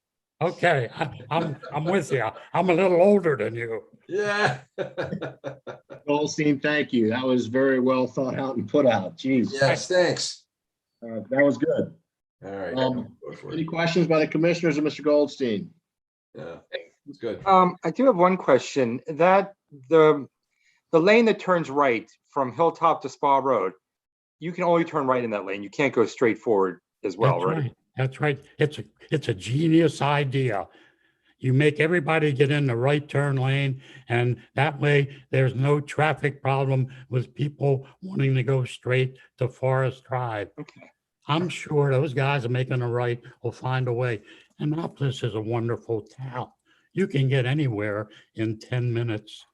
How far is it going to be to drive down to the street where you make a left and go by the senior center area there and get on West Street? I mean, you can go anywhere in this town in no time flat. Commissioner Ryan, thank that you. was a safety requirement from DPW.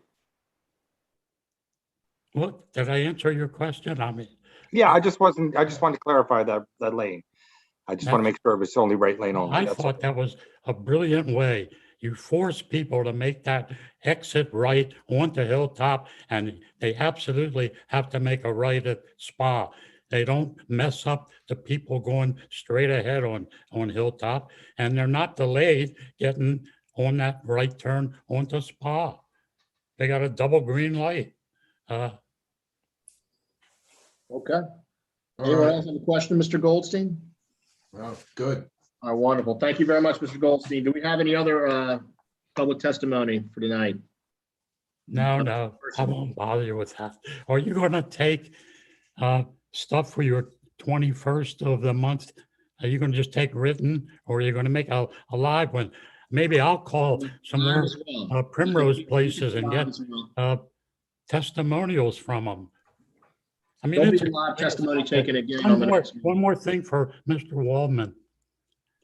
It's proprietary information from Primrose. Believe me, I say I've been working with them since June 2019. They want to have people with incomes of 100,000 that are within 5 to 10 minutes drive of the site. And I listed subdivisions that easily fall into it. I mean, Chatham Lane falls into it, Stone Creek. It goes as far as Admiral Heights, for God's sake. There's plenty of places across Forest Drive. I forget the name of that subdivision on the left side of Spa. What's it called? Hunt Meadow. Hunt Meadow. There's a lot of, they wouldn't be buying this place if there weren't people who could use it. They're not looking for millionaires. Mr. Goldstein, just we correct that. It's not that Primrose requires $100,000 level of income. The census tract this is in is only in 83, and that's well sufficient for Primrose's needs. Yeah, right. I apologize, but Mr. Dales, I have trouble hearing you. You speak thank you so much, Larry. I nice and softly to these people that I can't hear you. Well, Mr. Goldstein, thank you very much. We're beyond our 3-minute allocation. I really appreciate it. You can come back on the 21st and testify with anything additional if you would like. Anybody can. Thank you very much. Thank you, sir. All right. Goldsmith and Goldstein out. Yeah. All right. Commissioners, last minute questions before we, what we're going to need to do is take this and put this into a holding pattern until the next meeting. And all of the public testimony we received from Dr. Nash late this afternoon, we've received that in PDF format. I believe is 15 total that I've received. If I might be off by one. And I have those open right now, but we'll save those to present at the next meeting when we open up all the rest of the public testimony that we get and put them all on the docket at once, because it is late at night. And we do have one additional. So I'd like to go ahead and continue this item until our next meeting. Commissioners, any issue with that? No. Thank you very much. All right. Well, thank you, Mr. Dales, for the presentation, everyone that participated, and we'll look forward to seeing you again back in the next meeting. And we'll open up all the rest of the public testimony at that time, both in person as well as the documents we received into that point. All right. Thank you all. Have a good evening. All right, you as well. We're going to continue the public testimony that we give a closing statement at the next meeting. Sure. Sure. Thank you. We'll give you a chance to talk. Thank you very much, Mr. Dales. Okay. Guys. Appreciate it. We continue this item to the next meeting.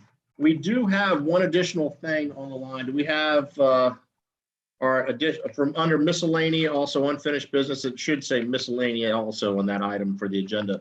We have one person that wanted to speak on Spa Creek and a marina there real quickly for his 3 minutes. Do we have him still online? I'm here. Can you hear me?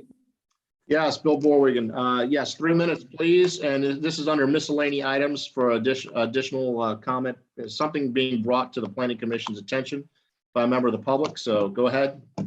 Thank you very much for this opportunity. I know Bob Waldman and Bill Harold spent a lot of time reviewing this back in 2017. I wish it was finished business, but it's unfinished business. I know you were instrumental in nailing down water access condition number 3 at SAYC. I want you to know, in fact, your actual language is public access to the waterfront must be clarified and protected. I know Tom Smith testified that there would be ability for the public to walk along the boardwalk, gain access to the property. There would be kayak launching. And I just want you to know that that right now this is all in jeopardy, that the contractor, the developer is actually before the Building Board of Appeals, and they're trying to get a permit for their fence that was already built and gates to block the public from access to this property. I think a short letter from your commission, just simply telling people that to reiterate your desire that there be water access to this property to the public would be greatly appreciated. So I'm just asking you all to write this letter. The Building Board of Appeals is supposed to meet as quickly as next Wednesday, and they need to understand that your commission was very clear back in 2017 that public access to the waterfront must be clarified and protected. Thank you. When do they meet? Go ahead. Well, it's not clear. They met last Wednesday, and then they're planning to meet on the 14th, I believe, at 1 p.m.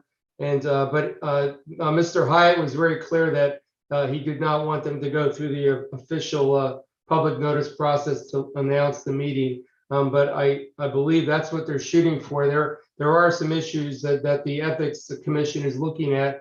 3 of the 5 members of the board, the Building Board of Appeals, actually have financial conflicts of interest with the developer. So right now, the Ethics Commission is reviewing those that standing. But this is a part of a number of efforts by this developer to basically break the promises that they made to you. They've also tried to market their properties, saying that the building that's supposed to be reserved for mechanical metal fabrication, they're actually been telling potential buyers that they can buy those as private garages, which would be outside the maritime use of those properties. So they're not giving up, and they're very persistent. And I know you all are persistent.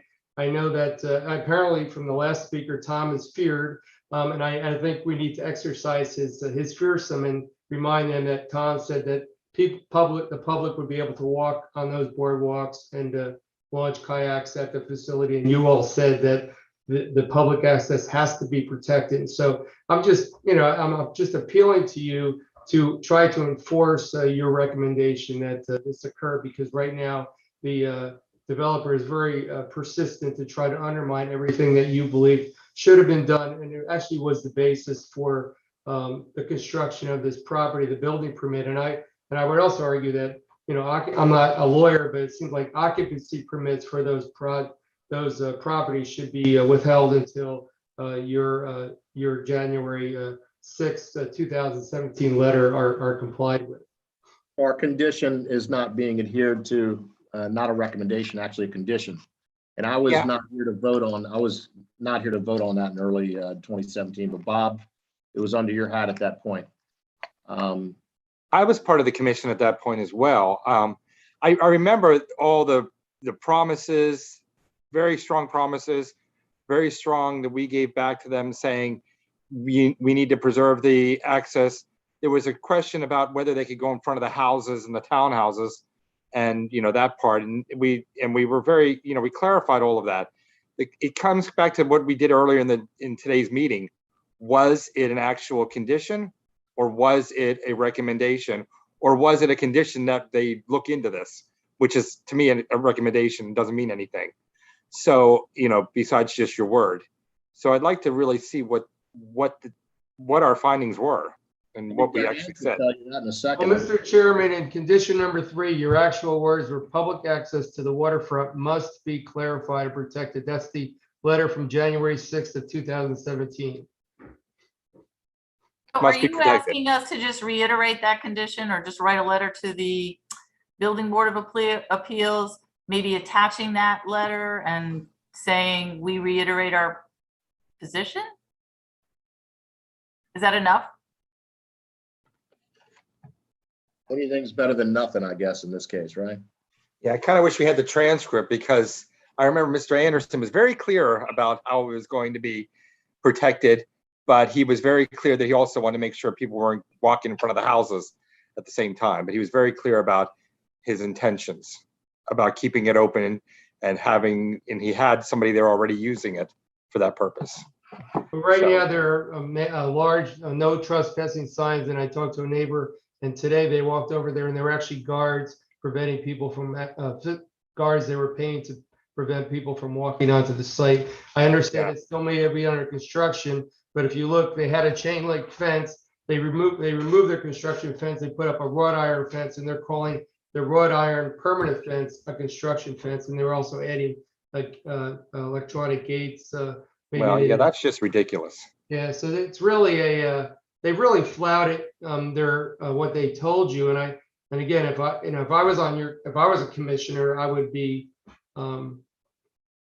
well, again, I think anything you can do to get them to comply with what they told you in order to get their building permit, I think would be reasonable. That's all I'm asking you to do. And if you could send a letter to the Building Board of Appeals before they meet as early as next Wednesday, we may not know about it because apparently they're not going to officially provide notice, and they're not allowing any public members to testify at this hearing, and except that the developer and all of their folks get to testify. So it really calls into question the whole Maryland Open Meetings Act and how this Building Board of Appeals operates. It's not as transparent as your commission.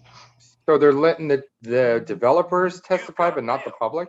That's correct. The public is not allowed to testify, and we don't even know when the date is now because, and maybe Sally can address that. I know Yes, Sally was it is at the 1 last o'clock. meeting.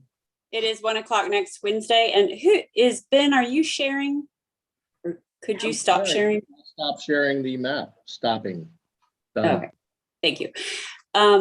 Right, they announced the time and date of the meeting at the previous meeting, which is why they don't have to re-advertise, but it will be next Wednesday at 1 o'clock.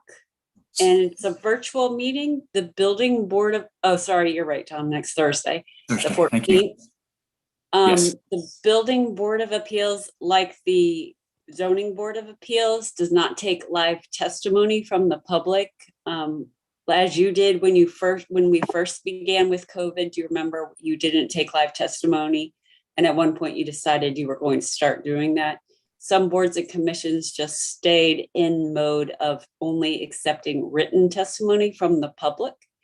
However, the applicants who have made the appeal are allowed to come on and state their case as part of the argument. But the bigger issue, as mentioned, is that we might not have a quorum based on what the Ethics Commission finds.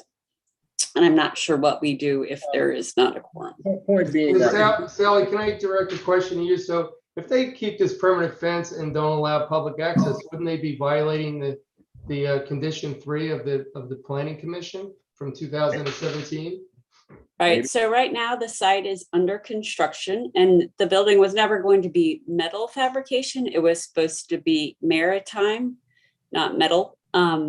So the site is still under construction. It is a construction site. The city requires that construction sites are secured by a construction fence. However, the city code does not specify anything about what that fence has to look like. So yes, we got ourselves a pretty nice construction fence that will not be able to stay there once the construction is finished because the fence is too high, too close to the road. They either will have to they'll have to move the fence back further from the road. My argument is that to include a vehicular gate, which was not shown in the site plan, they need a minor site design, and they did briefly apply for a minor site design, which they then withdrew their application. But we don't know at this point that they are necessarily denying public access. We have suspicions that they are trying to make it very difficult to access the site, but as the site is still a construction area, we can't really come to the conclusion that they have violated that condition to date. Well, they're gonna have gates with key codes, I think, and unless they're gonna share the key codes with the community, I'm not sure how the public would gain access to that site. So we have not approved a vehicular. Sally? Oh, pardon me. Pardon me. So I didn't Sally, mean to- getting back to this, I just have a question regarding this site that never was clarified for me. Apparently, when they did this site, from what I understood, the previous owner had kind of did a lot of infill and basically made the site bigger than it was, and they had property along the water that wasn't even part of the site because they had filled it in. Whatever happened with that, and why couldn't that just become a pedestrian walkway? Was it just given to the developer later on, or whatever happened with that issue? Because I thought it was owned by the state. Tom, do you know? No, I don't know that ever was vetted through the city, Commissioner Imes. Yeah, because I remember there was a whole issue that they found out that actually they didn't have waterfront property. But was that not the case? I don't know whatever happened with that. I don't know, honestly, Okay. and if they ever could prove how the infill occurred or didn't occur. Okay. And we do have the transcripts, Commissioner, and we have the transcripts where Tom said that there would be a ability for the public to launch kayaks and be able to walk along the boardwalk. So that was all part of the hearing record from 2017. I've carefully looked at that myself, again, not being a lawyer, but it's. Who said that? Who said that, Mr. Bergen? Tom Smith said that. Mr. Borgen, who said that? Who said that? Tom Smith. I said that. Told the commission that that's what the access was going to be? Yes, sir, in the transcripts. Okay. I have two questions. First of all, if we wrote a letter, how would we deliver this letter to people who are holding a virtual meeting? They take written testimony just like you do. Okay. You send it to me, I'll send it to them, or you can fill out the form. Okay. Secondly, if we set a condition on the plat, right? Because it never came before us as a PUD or as a major site design. If we set a condition on the plat, which is, public access must be clarified and protected. And they start doing things which cut off public access. What isn't that first of all, it's a change to the site design, correct? That is my argument. Right. So why wouldn't it come back to us? Is the problem that it's a minor and not a major? Right, a minor site design does not come to planning commission. Okay, why, since we set it as a clear condition and then it's being violated, why isn't it considered a major site design change? Over the years, we have required minor site design for several similar situations if they were not included in the original site design approval. We've also often denied vehicular gates for residential subdivisions. We have allowed them for commercial uses, but the gate itself is a pretty minor alteration to the site design as a whole. I understand your condition and I intend to enforce your condition. And can I just respectfully ask the commission to ask the city to withhold occupancy permits for any of the residences they're trying to sell until these conditions are met?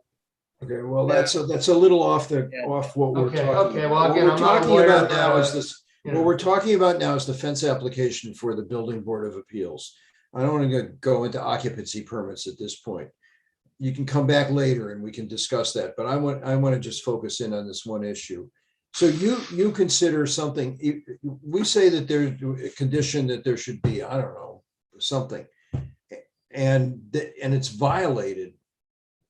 And then you consider that a minor change, even though there was a specific condition? It depends on the situation. We look to the precedents of what we've done in similar situations for that kind of application. Right. Okay, and fences and gates you consider minor. Mm-hmm. Now, Sally, is there, I'm just asking this because I just want to make sure there's no loopholes here, but this fence, this really nice construction fence, is there a way for a developer to kind of always, for the next 30 years, for it to be under construction and to keep it there forever, indefinitely, by just moving rocks around? You found a loophole, David. Yeah, we can, our grading permits expire in a 2-year time frame unless they're extended. I'm not sure if there's expiration date for building permits, but I suspect that they would expire at a certain point. And then it wouldn't be considered construction anymore at all. It would not be active construction. I have a quick question. You were just talking about there are other situations where a gate is considered minor modification, but is that a situation where there was a condition that had water access? Because it seems like maybe the condition in this particular case makes it different than a regular gate situation, because a gate or a fence and a gate essentially block water access. Well, not if you require a pedestrian gate that is open at certain hours, or if the gate is left open in the daytime, or, you know, something along those lines. So you the have had present situations gate- where there, yeah. So there have been situations where you consider something a minor modification, where there was a condition that says you have to allow water access. I'm just trying to think if no, I that- don't think that's we've one, ever had this exact situation before. because Would that's you the walk big through sticking if you had a point. kayak, would you walk through the gate with a kayak? Or, I mean, it seems like you need a place to drop it off or something, or whatever. I'm just, again, I mean, they agreed that you'd be able to launch kayaks as well by the public. I mean, that's, you know. Yes, but the kayak is not in the condition. Well, there's Okay. an issue here. It's in the testimony by Mr. Smith. Hold And on, that's in the Mr. record. Wagon, hold on a second. All right, look, it's getting 10:45 at night. There's an issue that we want some we are the public. We want some public input to the Building Board of Appeals. And that needs to happen. I think it needs to happen. And clearly we have people here who heard this issue at length and in depth in 2016, 2017. So is it possible for us to have a follow-on little work session or you guys meet to draft your comments because you would be sending in members of the public comment. So Why maybe don't I draft a letter and circulate it? yeah, why don't you guys draft it? And I mean, if you were here in 2017 and then you guys can all sign on to that as public comment. It's not planning commission, it's you as members of the public that were on the planning commission at the time. Because that's the way they're receiving it and send it in. Okay, I have some thoughts on it. Let me work on it this weekend and try to get it out. Yeah, and I have some thoughts because whether you were there or not in 2017, it still has to do with the integrity of of imposing conditions and then they're being disregarded. There's that, and then there's just plain violating the conditions. And then thirdly, there's the Maritime Zoning Task Force and all of their stuff that they talked about public access. I mean, they're, serious issues about public access. And I don't believe we have to have a public recorded session to draft a letter of something we've already. No, I'll draft the letter and circulate it by email and you guys make comments and we'll get it in. Right. And it's more of an administrative legality, hey, enforcing what we've already done. So yeah, we can meet about this offline.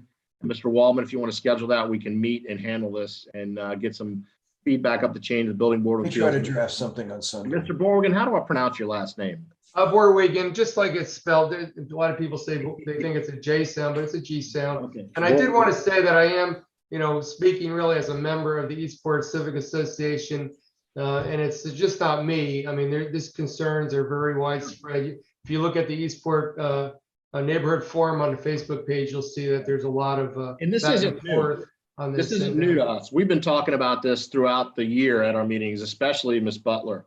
Because I also am a member of the Eastport Civic Association, okay. But I try not to go online and look at that neighborhood forum. And we know what's happening there. We know about this and we're well aware. The fact the Building Board of Appeals meet next week and we need to get that info in quickly. Thank you for giving us a heads up. The other thing I just would like to ask Dr. Nash is I'd like to get a copy of the rules of the Building Boards of Appeals because I did a little research with the Maryland Open Meetings Act, and it says that every Board of Appeals and a commission has to have a written rules, and I haven't been able to find any written rules for the Building Board of Appeals.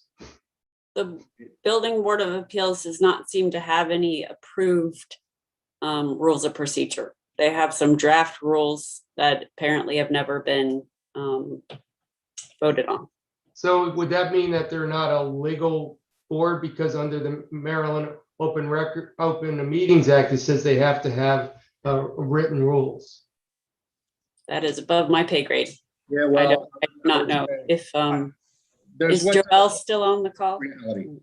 What's in law and what's reality? Let's not answer that here with everybody else. Mr. Borgen, we can talk Mr. about. Borgen, we need to go. It's late. Thank you. Yes, it's very late. I agree. I need to get to All right. Well, now. Thank you very much. Thank you for, I really appreciate your consideration. Motion to adjourn. Motion says is adjourned. I'll second that motion. All those in favor say aye. Aye. Aye. Any opposed? Aye. The meeting is adjourned. Mr. Borgen, thank you. You rock. Appreciate it. Thank you. All right. And we'll meet off on the side with emails to get something going about this letter that needs to be in by what, Tuesday? When's the time frame for that meeting? When's that meeting happening next